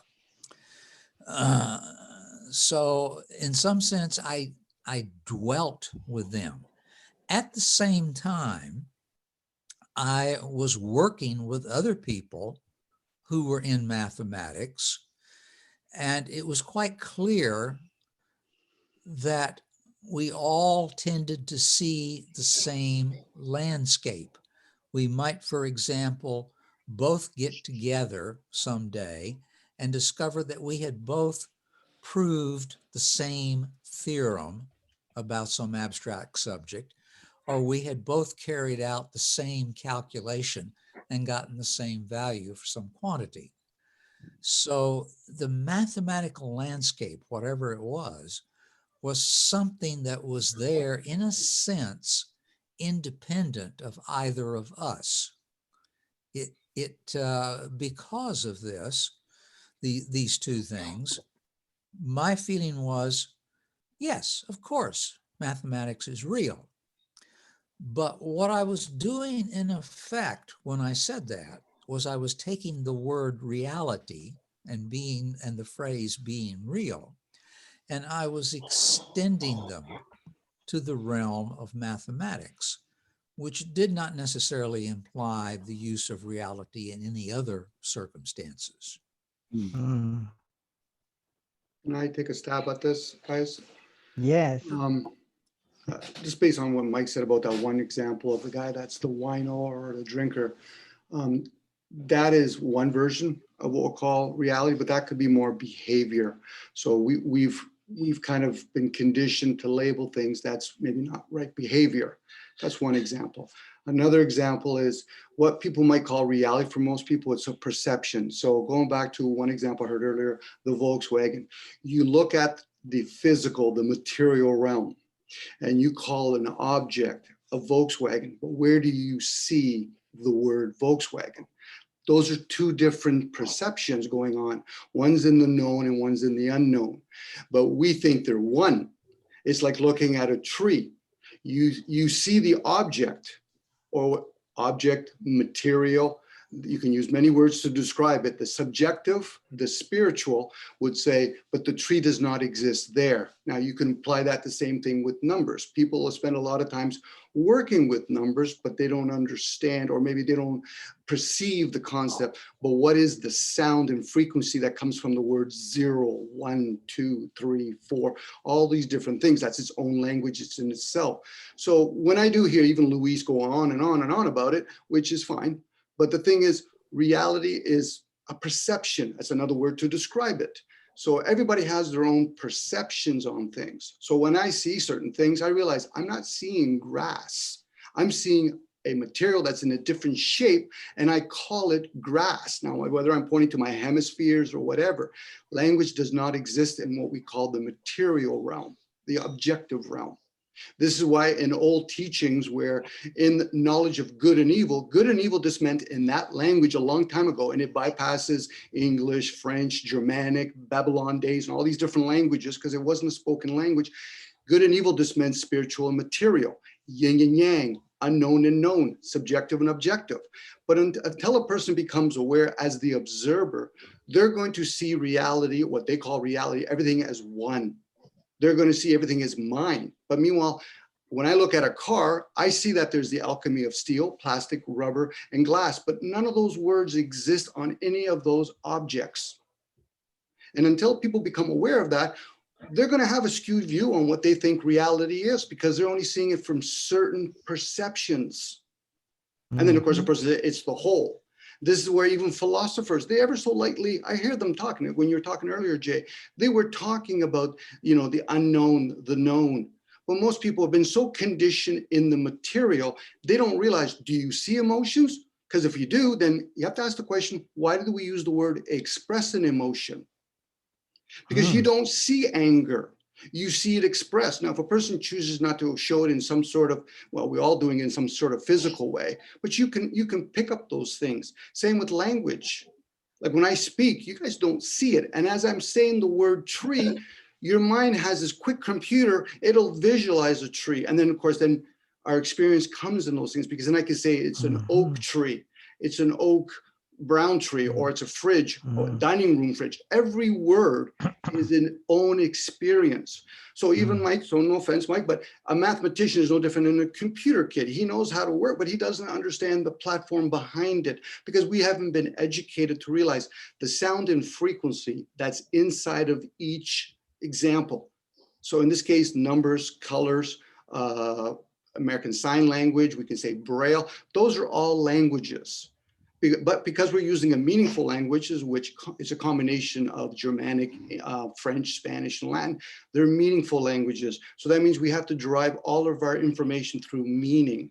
But in Greek, it was a comprehension language, and certain African language, that means something, and it's direct. It doesn't have no deviation from it. This is why we have a universal language such as numbers. It's very universal. And people understand when they see the word 0, it doesn't matter what language you're in, you'll see it. So this is why when I hear people, and Mike is ever so alluding to it, we're very hesitant, or maybe we're trying to be thoughtful and say, okay, but there's many variations through my own perception. So why would I think reality, unless we're being very opinionated, which is fine. Everybody has an opportunity to be opinionated. Everybody has a voice, whether we're always judging in one way or another. But the thing is when we have a narrow view of the mind, because the mind has many frequencies to it. So you can be open-minded, narrow-minded, shallow-minded, intuitive mind, many variations, also with the heart, variations. So when I hear somebody talking about reality, I'm like, okay, but from what perception, from what view are you looking at it from? Are you looking at that you see the whole, meaning that you think that the tree exists there, meaning that the material exists there, and even there, we don't see the fact that there's a roots underneath there, and there's another kingdom going on. It's like, I have a kingdom inside my own body. I don't see my heart. I don't see my liver. I can assume, because other people say, well, I've shown you liver, but I don't see mine. And all the bacteria that's going in my body. Those are all different variations of reality. If we're going to use the word reality, meaning that it's real, So then if I show a guy, I say, okay, here's my hand. Where do you see hand? And he'll look at this and say, no, you're associating to an object called hand. You don't see hand. You see the object. And if people realize that, this is where people know thyself is a good step, and then you have to go beyond all of that. Then you see it's everywhere. Objective realm. God itself manifests himself God, alien, call whatever word you want. He manifests in energy. We don't see breath. We don't see air. But that is a common thing. That could be a truth for most people. But outside of that, what we're doing is we're having a certain insight, very narrow. Most people get one or two insights in their lifespan, maybe a couple of degrees, and they don't say, but I want to expand that. To expand it, and Lewis kinds of talk about it, whatever I pronounce that word is, but it's a calmness of the mind. It has nothing to do with happiness. This is a calmness of mind. Because most people think that I have to resist negative, the feminine aspect, the unknown part, the yin part. And then say, well, but I'm calm. I said, not if you're attached to happiness, you're not calm. You're still playing a game with yourself. You know, this is why when I hear, I'm like, okay, but I'm not just talking about other people. I hear myself. I have my own conversations, debates with myself because I'm trying to develop something. And sometimes it comes at a very harmful state for me. But when I hear people talking about, okay, everybody's going to put their own pip, but who invented numbers? Who invented language? You know, we don't know. So we can only ponder those things as possibilities. You know, this is why people say, you know, I'm a mission. I'm also give a guy a fucking crown because after these two hemispheres, left and right, king and queen, there's a crown above us. Why? Because we're in the lower triangle. Now, even that's a game that, you know, esoteric people play. You know, well, you could do the King David, the two triangles, this and that. You understand the unknown, the known, this and that. I said, okay, fine. So we're tapping into the concept of white and black magic. White's the known and black magic is the essence to it. You know, but again, you shared the topic about what you think reality is kind of like with most people that are pursuing the things of what you call pure reason is because most of them are actually numbing their emotions. Because you could talk about pure emotions too if you want. Pure intuitive. You could talk about all kinds of, because we have 12 receivers in our bodies. But the school doesn't teach that shit. Too busy teaching small fucking mind-graded pieces of shit to us because we forget we're supposed to work as a collective. Like when you go to nature, there's a collective going on, but we might not see it at the top, but underneath there's a collective going on. But unfortunately, we think, well, you know something, Dom, I want to talk about reason. Yeah, those are analytical men. That's all they do all their fucking life. Let's reason everything. Okay, well, then explain something. If you're going to reason things, explain how trees come to be, not just how to reroot them. How does it come to be? You know, all the dogmas play the same game. This is my version. Can we all agree upon this? Why would that even come out of anybody's fucking mouth? Can we all agree upon this? I went on too So much. you put out, Dominic, that there's very different kinds of realities. There's the physical reality that seems to be there when we look away and come back to look at it. And then there's the mental reality, what we perceive of it. And then there's what else is, I think there's another kind of reality. Jay, if I can restate that, I kind of value a little bit what I heard Mike say. You know, it does that word never comes really to my mind. You know, to me, I know about perceptions and views and opinions. And most people, when they talk about reality, if you go inwards, you'll get the sense, oh, okay, so I know about myself. That sounds more like an opinion. That sounds more like a perception. Oh.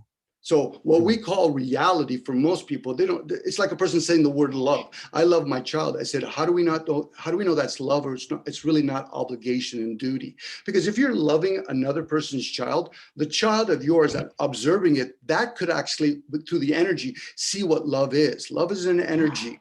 So, but when a person says, yeah, but I'm loving you, that's no different than a person saying you're hating it. Your action will show it, but also something inside you will tell you that is genuine. And love has nothing to do with making it personal. Same with hate. It shouldn't be personal because that's only feeding the ego. Me, like a big fucking baby. You know, so like I said, I don't use the word reality. To me, it doesn't come across. There's another kind of reality that might have been mentioned. The reality that we come together and think that it, for society purposes, we think that there's a reality for everyone, and then if we're imagining a different reality from the one by convention, by societal norms, that we're expressing a different reality, then we label that person as got some kind of disease under the DSMV book. He's seeing things or something else. or is paranoid. So we label him with this or that. What is it called? They might call it Crazy. disorder. Yeah, he's got this kind of disorder and that kind of disorder. Mhm. So he's not looking at reality the way we're supposed to look at it and normally. Well, see, that's the thing. He's Supposed to. abnormal. See, yeah, but see the thing, you say supposed to. That's a conditioned statement you just said there. Because before herd immunity, you know what's what before that? And the elites understand this, herd mentality. Most people use only 5 senses. They're not aware of all the other senses. I go to school because the education system tells me to do that. It's not an education system, it's a schooling system. Mike actually got laid off because he's actually teaching the kids how to think. Shouldn't that have been the role of the parents? Fucking right, it should have been. And outside of that, after the parents, you should be the community. Why is it a responsibility of one individual to teach their kids how to actually think, let alone comprehend things? That's herd mentality. Now, for what reason now? Because we live in a commerce society. It's all about commerce. That's the number one religion. I don't. People can say whatever they want about religion based on the Catholics or Jews or whatever, or all the different dogmas and state. No, the number one religion is commerce, and they got everybody convinced that the only reason why I'm going to help humanity if you give me something to do it. In this case, federal notes. It could be a bunch of rice. The only problem with rice is it wouldn't work for the elites because they realize you don't want my rice, no problem. I'll just eat the damn thing. Like what are we all like the Gilligan Islands and the Howls after one night? Burn the fucking piece of paper. It's useless. What value do you bring to us being stranded on this island? At least the Howls, I mean, the skipper and all that are doing something. What are you guys doing? Being pretentious little pieces of shit. That's me talking up foul, I get it. But at the same time, when is it going to get humanity's attention that only the few ever become aware of anything? We think for some reason it's the masses. No, the masses are the problems because they don't really want to strive to understand what math is, what is science and all this stuff, how do cars come to be, let alone, okay, I'm just going to learn how to drive the damn car. It's like, I'm only going to learn how to drive my body, but not understand all these different elements to it. How can I better improve it or how to maintain it? This is the stuff, right? So until then, what we have is a handful of people that are basically somewhat trying to grow, and the rest of the people, yeah, I'm in my comforts, Dom. I don't give a shit. I said, okay, so when your neighbor's getting raped, don't be surprised when you're getting raped. Gentlemen, I I'm am like- going to bid you adieu. I'm going to go acquaint myself with breakfast. That's good. Good seeing you. Thank you. Nice to meet you, Dominic. Mike. Mike. That was interesting. Thank you, And, Mike Taylor Jairo, series. Thank you for residing. And Mike, it was good seeing you. You as well. And you guys take care. You Take too. care of your body. And I'll go. And after this, I'll wonder whether or not this meeting was a piece of reality. It was some piece of reality. Piece of But BS, maybe. But Dominic suggests that there is a reality that they want us to believe in. And if we think about things too much, then we will realize that it's not a real reality that we're being presented. That's another program. Hey, I it's don't a value that. program. I think you should be able to at least think. Let thinking do its own expansion. The idea that we put limitation by saying I think too much. Don't want us to think. Who's that? Well, They don't want us well, to think. to a certain point, but our own family Why members. do they want us to think? No, Maybe if we think too much, then we might rebel and go to the Capitol on January 6th and try to take it down or something. No, that's another distract. Like, Or you like know, it one happened thing in- is Jay, is to Exactly. think. Another thing is to learn how to think, and then find out what use does it do, whether for myself or for the community. So What if learning how to think makes us suffer, makes us paranoid? take that What if chance. Take that learning chance. How to think Hey Jay, makes us suffer, makes us people. unhappy. Put it this way, Jay. People work 30 years because they're hoping for a wish down the road that they're going to retire and get money. That's a chance too, because they could die 2 days before they get their retirement. Or they might end up retiring and find out the first year when they're retired, they put so much effort trying to chase a piece of paper like a fucking fly on shit that eventually realize I've decayed my body. So that's a chance they made too. But if you're consciously aware while you're doing things, now I don't expect everybody, even myself, to be in a constant awareness in every moment to moment. But unfortunately, we play this game that, it's kind of like a new age thing, everything's, hey, feel good and all that. Okay, that's fine. But you can't denounce duality. You have to play the game of positive and negative, the feminine and masculine. If you want the sweet parts of life, you have to also acknowledge the sour parts of life. Now, but when back in the days, there's a good chance the philosophers, if they're only trying to bang their own bullshit pieces of opinions, they would be having arguments about things. This is why when people debate, if people understand, and I've shared this with you, Mike, you've never heard this. If you truly realize you have your own senses, how can anybody debate you on your share? They can't see through your experience. So the only thing you're really doing is sharing one's view. It's a concept where a person says, I'm going to break you down, make you denounce your own view, and then make you follow my view. Well, that's a belief system. This is why we have so many principles. The commandments would not exist, need not be existing, if you follow an inner guidance. Treat other people, preferably, especially if you're trying to grow, treat other people better than you. Because then if you're around other people, they're going to treat you better. Next, you're going to expand. That happens whether you have a kid relationship, whether you have a wife, whether you have employees, best friend, a total fucking stranger. You meet an angel in the middle of the street. But unfortunately, most people, they're asleep behind the wheel. And when I say asleep, I'm talking about not even being ignorant, unaware. They don't allow themselves to expand all the possibilities they have in their own existence. Now, if we're going to bring in, some people bring in the word God, I said, okay, look at all the beautiful things he has out there. Whatever, gods, aliens, whatever, they create all that stuff. Lucky that we can't truly interfere with all that stuff. Because if we did, we're a very destructive species. Now, we don't create all this stuff. I still don't think we actually create almost anything. I think that's handed down by certain things. That's why when the angels came down, supposedly in the scriptures, and they impregnated women, because the custodians, that's what those angels were. They were custodians, basically impregnated them. Then they gave them the power of alchemy to teach them how to make steel and all this kind of stuff. That's the only reason why. But most men think, well, we're the alchemists. No, it was actually women because it came through their womb. But unfortunately, that's a story again, too, because I can only ponder and share it out loud. Doesn't mean I believe in it, agree with it, have knowledge of it. This is why when we talk about even the word reality, we have to first go under the premise, what's everybody's view on it? But if a person like Louis, who has a very strong view on it, then there's really no room to play. I might as well sit down and say, listen, record it. I'll watch it on YouTube and be done with it.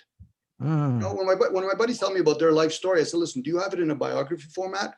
I mean, like in a recording format or in a book? Why? Because then I can have a choice whether I want to read it or hear it. Like we're getting together, a bunch of guys here, we're chit-chatting for the sake of chit-chatting. I know I get very foul and I apologize, but that's just me to a certain point. But at the same time, when are we going to ponder certain things? Like I don't know Mike's story. I don't know your story. And when I say I don't know your story is probably very detail oriented. Only you know most of your stories. I might know some of the things outside of you, but you know your story, how you think when you're not around anybody. So that could be your perception, your views on things. So then you add in the physical realm, the perishable realm. I think Mike had said it's the perishable realm. Those things will pass. I would even surprise maybe our consciousness pass. Don't know. That's all a possibility at that point.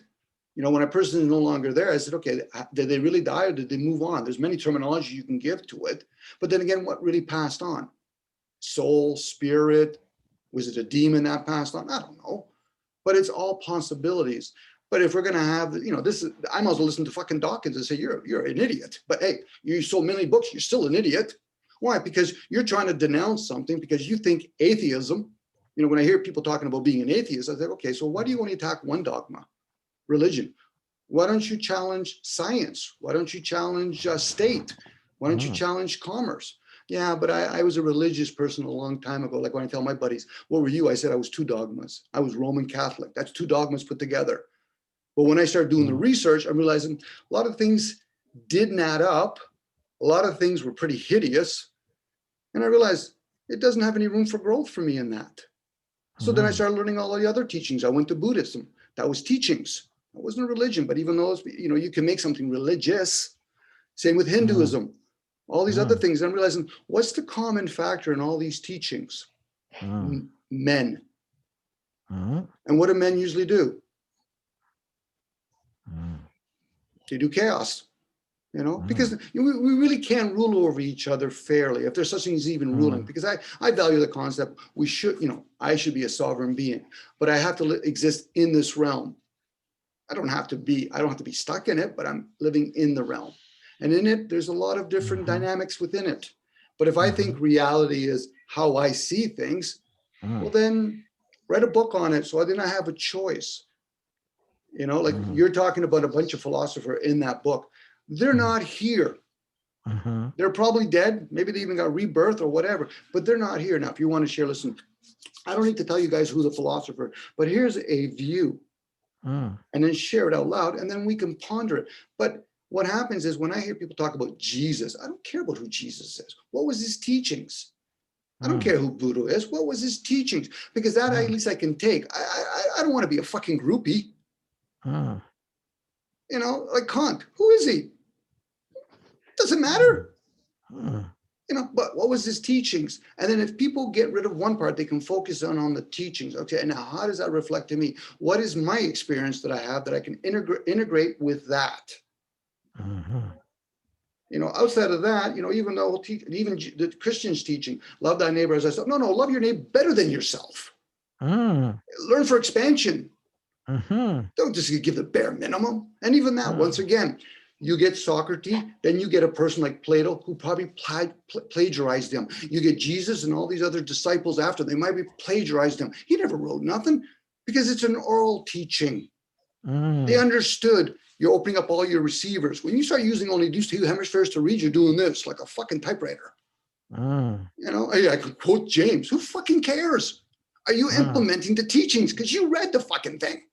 I would say that about any fucking preacher. But is that my role? No. Am I just a person just speaking out in the wilderness? Maybe. I get passionate about this, and that's my attachments. I realize that. That's my attachment. But if it'll come a time, this is not just about Domenic. This is about maybe a collective to a certain point. And humanity has never showed, like during COVID, what it reveals, if people are truly aware, lack of kindness and consideration for their own species. We're one fucking race. Forget about the fucking different genders. We're one race. Black lives matter. That means fuck all. We're one fucking race. And until a person inside of them has that fucking going in them, they're full of fucking shit. I don't give a shit what dogma they're with. But if we're going to do like pleasantry, well, I want to talk about fucking realities and zeros and one. Why don't we talk about blacks and whites? Why don't we talk about 6 and 8? I know when I'm talking to an egotistical person because I know myself. I know when I'm talking to a psychopath because I know myself. We play all those parts. Those are our personas. Is that who I am? Not if I'm actually doing my journey. I realize, no, those are just parts of me. Are they perceived as good or bad? It all depends on the community that I live in. If a bunch of people have been conditioned that we crack an apple on a Tuesday, and now I choose to do it on a Wednesday, that's bad. But why? Because we've all been conditioned. It can only be done on a Tuesday. That's when you become aware that you're in a conditioned program. Now, I use the word program because we're using technology words today. Like back in the days, they used to call things inside of us a demon. And today with magnifying glasses, they can see, well, not magnifying guys, scientists look certain things and they say, oh, those are just bacteria, parasites. Scientology talks about they're all live beings. How many people actually put an effort to research all different types of religion before they decide to settle with one fucking religion? That's too many to learn. But why not? Because that's the narrow part of the mind. And I'm not talking about learning everything about it. Get a gist of everything and then realize. Within Christianity, there's a lot of debate and a lot of differences, a lot of sects, a lot of divisions. Sure. So we have to go through them too. It's like what kingdoms. Do you think, Mike, in Pensacola? I'm done. I think what would that it be like to go through all the religions and settle on one? Why do you have to settle on one? Is it one because it's easier to handle one after you've settled on one? Why not settle on the one you were born with?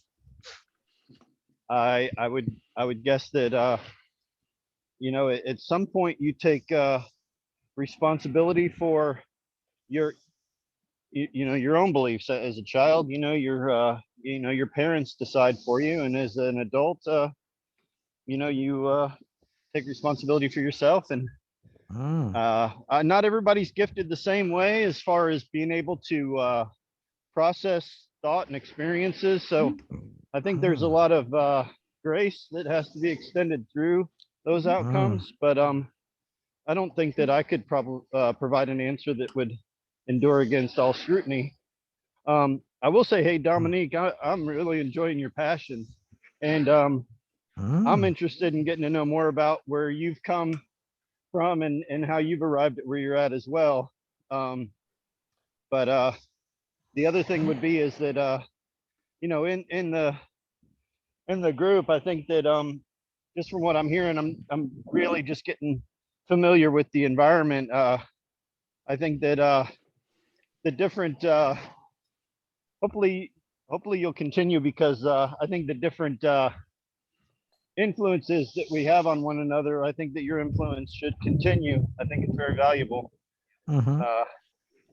But yeah, I mean, to be as honest as I'm capable of on your question, Jairo, I try to remain objective.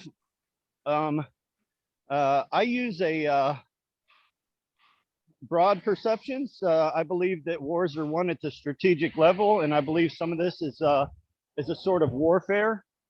And I believe that at the tactical level, where you get into the finer details, some battles are not worth fighting. You need to maintain a you know, a strategic view of what's going on, and allow some of the superficial stuff to transpire as it will, and not take the bait into getting sucked into battles that aren't worth fighting. And next thing you know, you lost track of the strategic level. And so you know, to me, I don't like, as a Christian, I don't believe God needs my defense.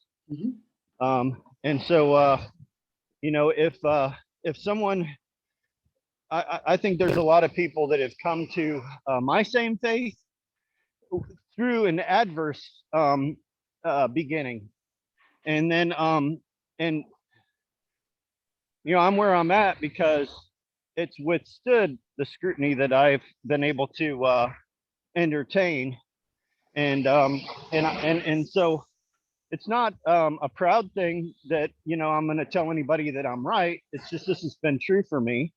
And because it's been true for me, I can't help but, you know,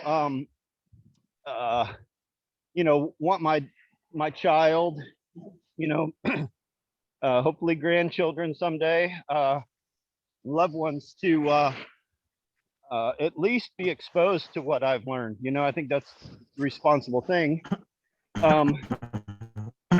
But I don't know. I guess I could go on, but maybe that's enough to put on the table for discussion. But certainly, I guess the one thing that would be the one thing that probably could be debated heavily is, you know, is there an enemy? Where'd that enemy come from? What is that enemy's goals? And you know, those types of things. But that's not necessarily where I think the focus should be. For me, the focus is on what is good, and, you know, what is beneficial. You know, I hold relationship as probably the highest thing. And so, you know, what lends itself to, you know, relationship. As I was listening to Domenic, he said quite a few things there in a row, and thinking about, you know, the reality, and then he went into something along the lines of, you know, what can be perceived, and then, you know, I guess there's reality of things that we're not capable of perceiving, and does that change whether or not that's reality? Is kind of, you know, the thoughts that were in my mind as he was talking for a little while there.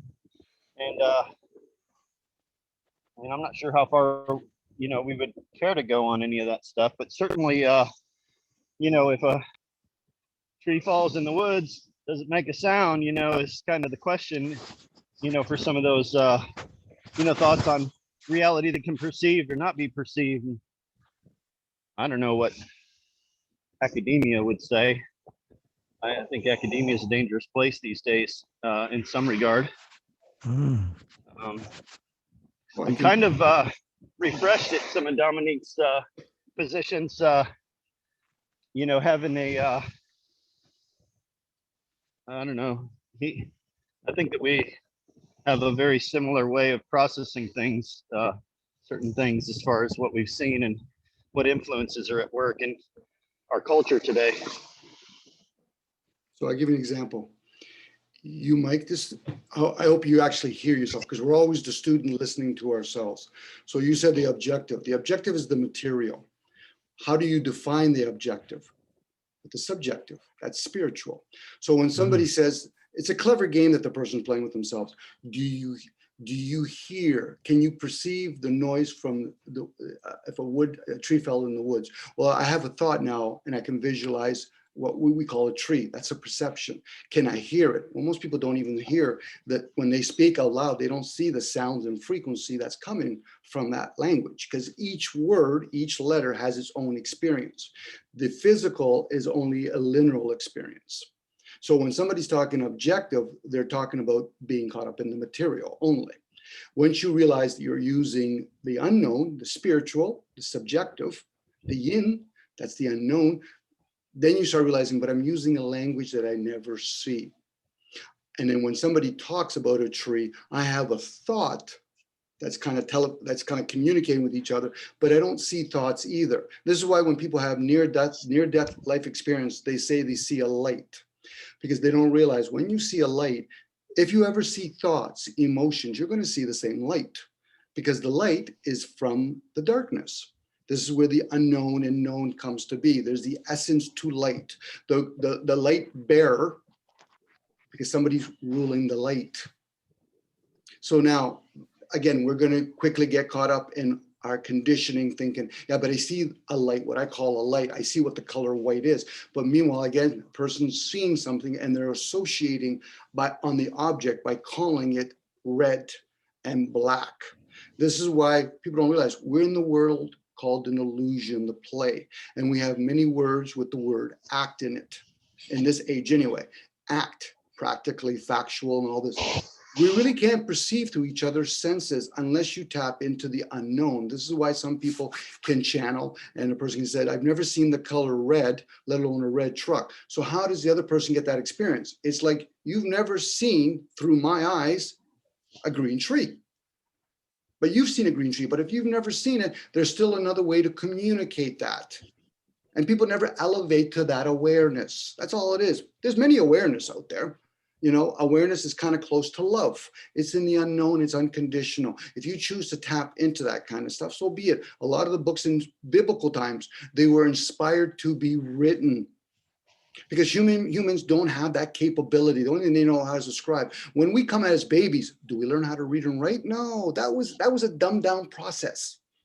So now when a person says to me, well, Domenic, if something was inspired to be written, I should be able to read something or get information from the universe, and it'll inspire me from within. If it's egotistical driven and I'm very egotistical, yeah, then I'll have to do it the hard way. I'll have to go out, go to university, get 1 or 2 degrees. I'll have to learn how to read a whole bunch of books. And next thing you know, you're back to square one. Anybody that thinks they're right, do 4 of them, you've done a roundabout, because that's a condition. And unless a person realizes from the day you're born, you're conditioned. And most of our condition, Mike, I don't know if you're aware of this, because most school doesn't teach this crap.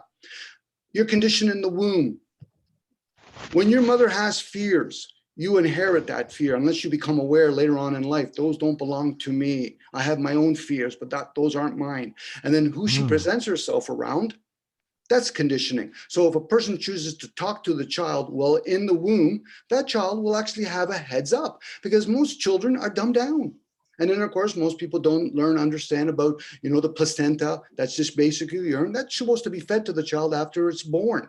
Same with weaning a child, so that at least it has its milk. Oh no, but we're being conditioned that I should drink like milk from a cow. Do I look like I want to look like a fucking cow? What fucking moron taught me to do that shit? And if it's my parents, I'll call them out on that shit. I said, you failed yourself. Now I'm failing myself, and I'm failing you. You're failing me. I'm failing myself, because I'm of age now. And then people started becoming aware of that kind of stuff. What we're doing is we're looking at some religion or some state and thinking they're going to save me. No, there's only manipulation going on this plane. Mhm. You know, if you want to be the anointed one or whatever you want, that's fine. You know, back in the days of Jesus, you know, do you want to go with, you want to be Barabbas or you want to be Jesus? Well, if I go in the military, I'm surely not showing that I want to be Jesus. Hmm. Isn't that a conditioning? Sure it is. But we're humans. We're beings having a human experience, and we're all going to miss the mark in some way.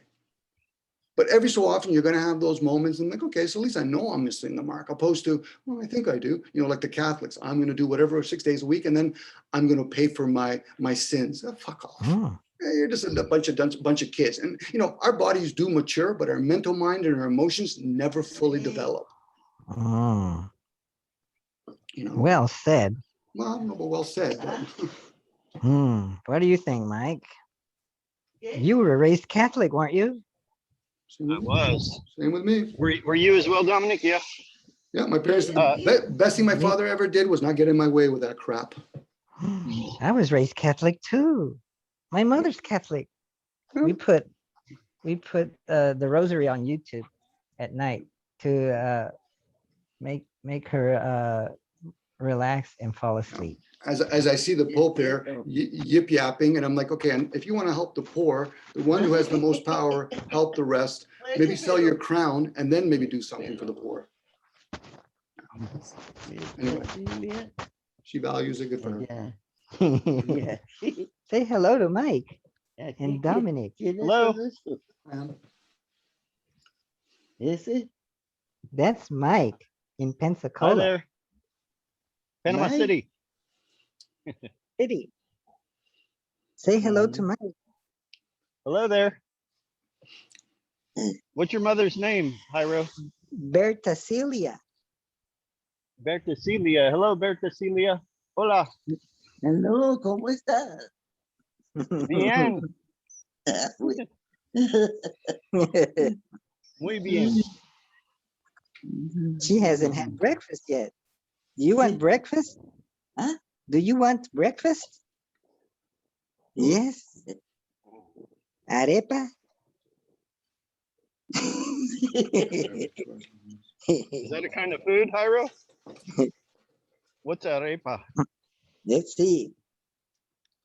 Arepa is made out of corn flour mixed with water, and somebody manufactured it into this form. It's frozen up. It's in a bag. Let's see if I can separate one. Wait. Yeah. It's like a pancake. But Jay, Mike, I'm taking off. Have a good day, guys, okay? All right. Good seeing you. Nice Nice meeting you, hearing you. Mike. Sorry about my foul mouth. Have a good day, okay, guys? You too. There's an arepa.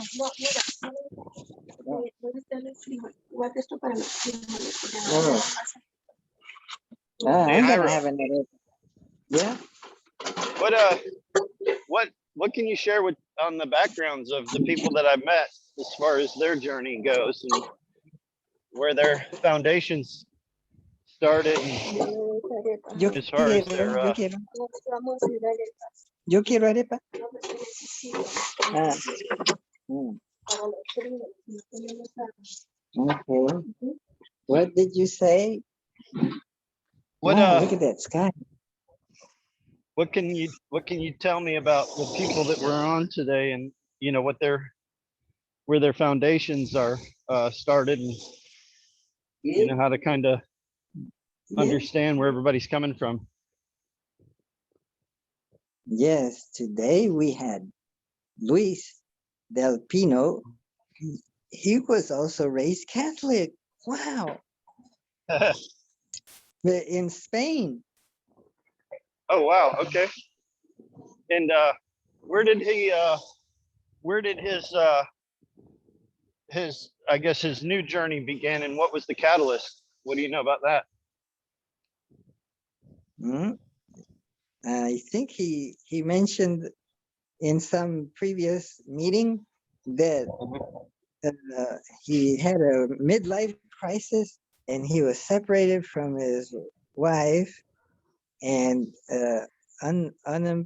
employed or changing careers, and he had to do a lot of thinking of about what to do next, and he started looking at, he started like browsing through different religions in a book called The Religions of Man, maybe, or the world's religions. Maybe he read up on the Buddha, and the Buddha sounded well, the way it was presented, the Buddha sounded like a philosopher, and focusing on practical things, and so he liked that, and it sounded more scientific than the other ones. The other ones seemed like sounded that's strange. All right, but this one sounded, so he started reading up on Buddhism, and then I met him one day at a wellness center, and he was teaching meditation. So I joined up on him, and then he started talking about the Four Noble Truths, and then and he lives far away from me, so we didn't get together too often. But then through Zoom, we got together more, and I said, "Hey, let's do this often, and let's do it Saturday morning, because that's a good time for me and for Luis." And so we did it. Started doing that last year around June. And then there's Mike Taylor, the other Mike. He was a mathematician at UCF. Jairo, Yes. real quick, He started. if I lose you, it's because my phone died. I'm at 10%. So And then let's see, Domenic. Yeah, he's expressed that he was raised Catholic. He's from Toronto, and he lives in Toronto, and his family came from Italy. I think they got married in Italy or in the States, very young. His parents. okay. I think he was born in the in Canada. Let's see. I think he's been to Italy only once, so he doesn't know Italian hardly. Huh. Let's see. So he was raised Roman Catholic. Let's see, who else has shown up here lately? There's Rami. Oh, he hasn't showed up lately, but Rami became Christian. He was atheist, but he grew up in a family of an American mother and a Palestinian father, I think from Syria, and so his father was kind of Muslim, or Muslim kind of guy, but he chose to get in the Christian bandwagon over the Muslim bandwagon. And he's happy with it, and married and has a bunch of kids. But he's a stay-home father because his wife works through the computer. How would you describe your journey? And then there's Jairo, and so Yeah. I was raised Catholic, and then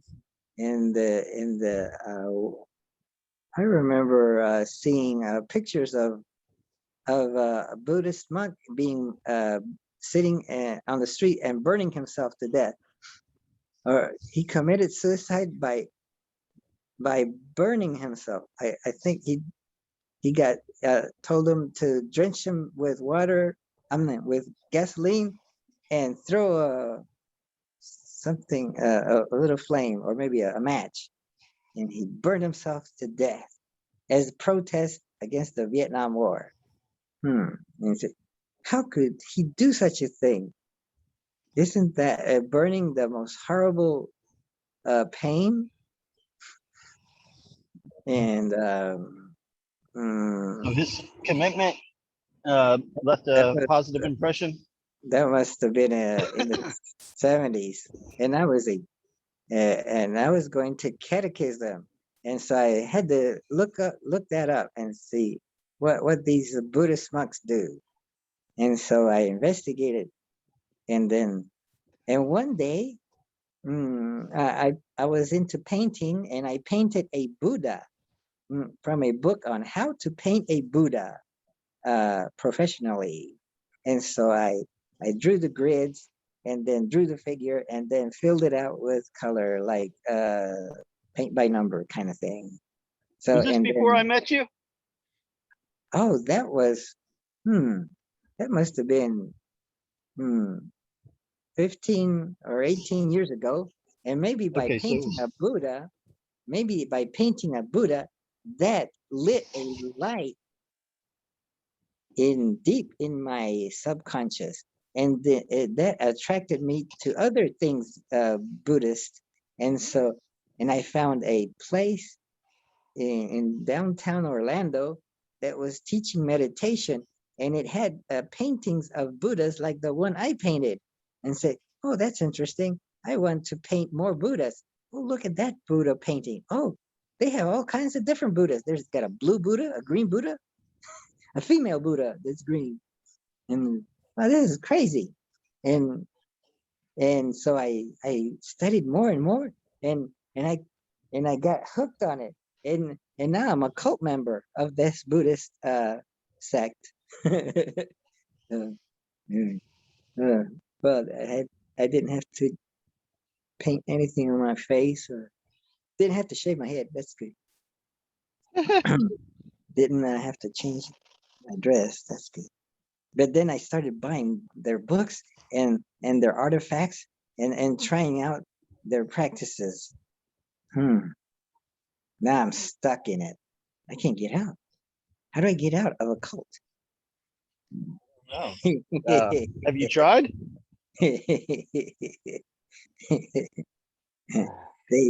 They've got me. They've got me by the. I don't know. How did they get me? They Maybe got you by the Jabuda. demonic, Jabuda's demonic powers. oh boy. And Well,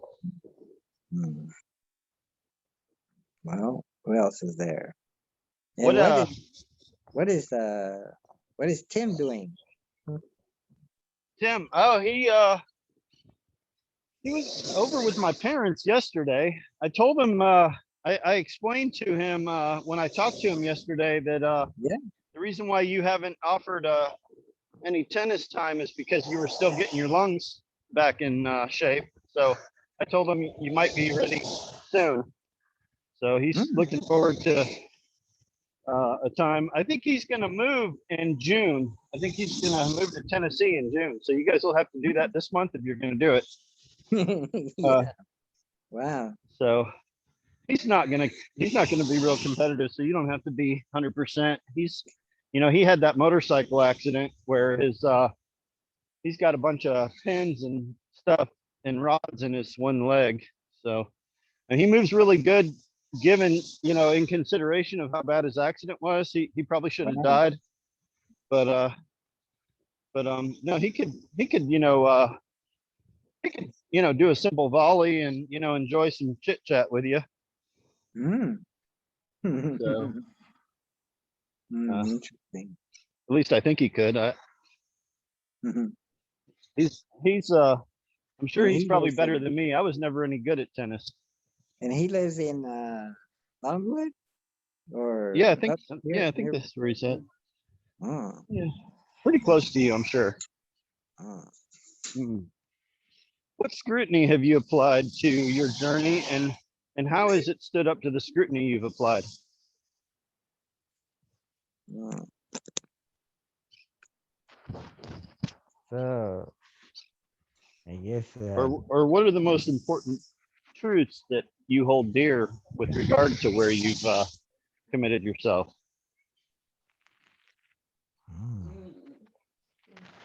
yes, Does it serve? Does it improve one's life? Does it?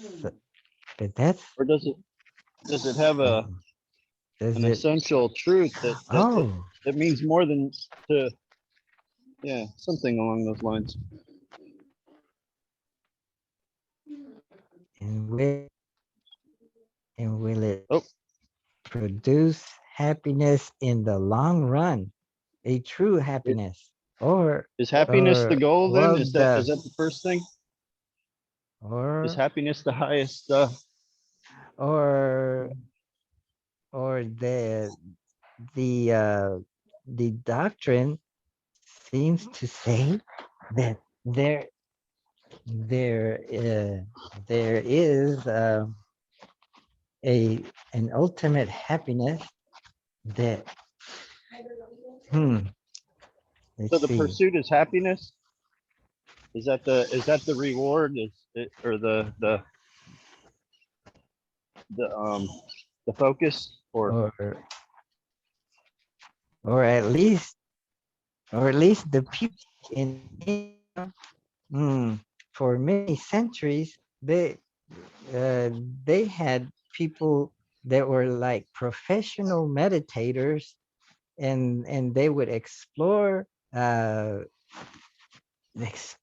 explore and find ways to eliminate suffering, and mm, or like they treated suffering as a disease, and so and it was all in the mind. And so if we could eliminate all these diseases like anger and greed, then what would be left would be a mind that is really happy, because they believe that the natural state of the mind and the heart, well, they think of the mind as a combination of thinking and what's in the heart. So they don't separate mind from the heart. So they use the word mind, but they think of the mind as mind heart. So they believe that if we eliminate all the causes of suffering, and the major cause is ignorance, then we'll uh, we'll uh, we'll have a peace of mind that is the maximum happiness. If the current happinesses we have are mundane happinesses, or oh, let's make sure we have a job and we can feed ourselves, and that's a pretty good happiness to start off with. And let's get married and have kids. That's pretty good. But then they posit that there must be a happiness that's that is there all the time, no matter what's happening outside. So we'll see. How do we do that? So there's a prescription. So there's the disease, unhappiness, or or the mental afflictions. And so what is the prescription? Or no, we have to realize that we have to understand that there is a disease, and then the next step is find the cause. So yes, Let the me ask you disease this: has is the symptoms. scope broad enough, and are there any pitfalls within that? I don't know if you'd call it a philosophy or what, but like what what would you say there, or is it very complete for you? And you know, I mean, what scrutiny have you applied, and how does it measure up? Hmm, this what scrutiny? So I have to listen to teachings, and then I have to meditate on them and think about how it relates to what I learned before, and connect the dots and try to try to lay it out in a big scheme, like uh, stages, like a high school. No, like a grade school. There's kindergarten, and then there's middle school, and then there's high school, and before we graduate. So in the kindergarten, we're just concerned about ourselves, and then maybe in later grades, we might be concerned about others and getting along and cooperating. And then in the middle school, we might think about our parents in the world and what's going to become of us. What comes after death? And then in high school, we yes, we think about others more than ourselves, and maybe even exchange ourselves with others. How do we imagine what it's like to be in the other's shoes? Hmm. And then we expand it so that we don't exclude anyone. And so we include our enemies. Yes. Love thy enemy. Love our enemies as a yeah, or yeah. So and then what happens? Maybe maybe by doing that, the the effect hmm, is to let go of the self. Hmm.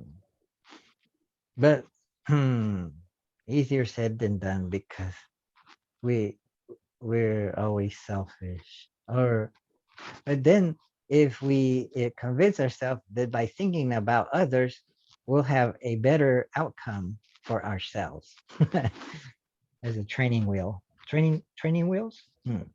So there's an afterlife according to your beliefs. And then Is that true? eh, and then the idea of an afterlife is very helpful because for three reasons.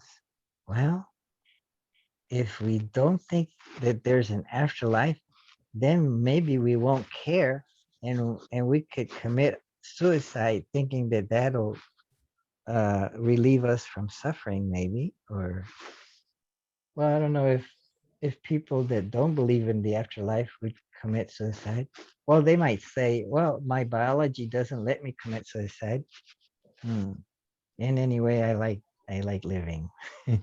but, but then what if you're in much pain, then and like you're addicted to drugs and you're in much pain, then maybe you would commit suicide. But then I guess wouldn't anybody, no matter what religion they're in, they might have been in such pain that they will commit suicide anyway, assuming that suicide is a sin, or it could cause bad results in the next life. Yes, but in Buddhism, there is a past lives and future lives, and then What is the future life? How is that described according to your faith? I mean, what do you understand, or what do you anticipate? mm, in yes, in the in the Catholic scheme, there was no past life. Well, or in the Christian, there was just being created at the time of birth, I think, and then there is death, and then there's the afterlife, and then well, I've heard of the Catholics say that there's purgatory. Maybe that's to burn off all your bad uh, karma, and then you're purified. Then you can go to heaven. And then there's hell. You What can about go. the Buddha though? What's the Buddha part? I And know all then that stuff. and then so it seems like the Catholics actually have a version of the Buddha's scheme, except it was simplified. In the Buddhist scheme, it's it's a lot more complicated than it's a lot less simplified, more complex because it includes animals and where they go, and maybe mm, people that are super good, where do they go, or that have generated so much merit that they end up uh, as people better than humans. Mm, we and so there's an idea that depending on how much you've accumulated, you can end up being super or beyond humans in other Yeah. dimensions. And there's also that you did so much bad that you could end up in hell realms, but all those different states, or you could end up as an animal, but all those different states, uh, you could get out of. It's not forever. So you're in those new lives. You could be you'll die from it, and then you'll be born in another state. So every time you die, you're being thrown to a new state. So Is it on this planet? so it's mostly on this planet, but then some people go to other planets, and some from other planets come to this planet. I would think. I don't know. There might not be mention of other planets in Buddhist Bibles, or they do talk of other worlds. They call them other worlds, but that could be other dimensions. I don't know. So But then there's different beliefs, like there's not like a Buddhist belief, there's like different versions, or what do you mean by other Buddhist? there's so many books that are centuries old that they refer to, and different Buddhist schools look at different books, or some are say about the same thing, but there's different literature. So it's not just the New Testament for Buddhists, but there's there's a lot more literature to look at, like volumes. So I mean, are they do they build on each other, or do they contradict each other? Yeah, some of them contradict each other, but most of them kind of complement each other. What do you think about that, and where do you aim? Did you pick a certain sect that has contradictions, or do you boil it down to just where there's agreements across the board, or what are your convictions? Yes, it's an ongoing discussion in my mind to seek the correct teachings amongst thousands of volumes of teachings. But then So maybe you've I have abandoned some things, and you've taken on others along the way. Ooh. Or maybe not abandon, but just put them aside. and Oh. yes, but Come back to them but later. yes, to see how it all fits in. Oh, but I have to go because my sister is leaving, and so I have to take care of my Oh. mother. So Oh, until okay, next all right. time. Yep. Have a Thank great you day, for Jairo. showing up. Yeah. All right, Bye. see ya. Bye.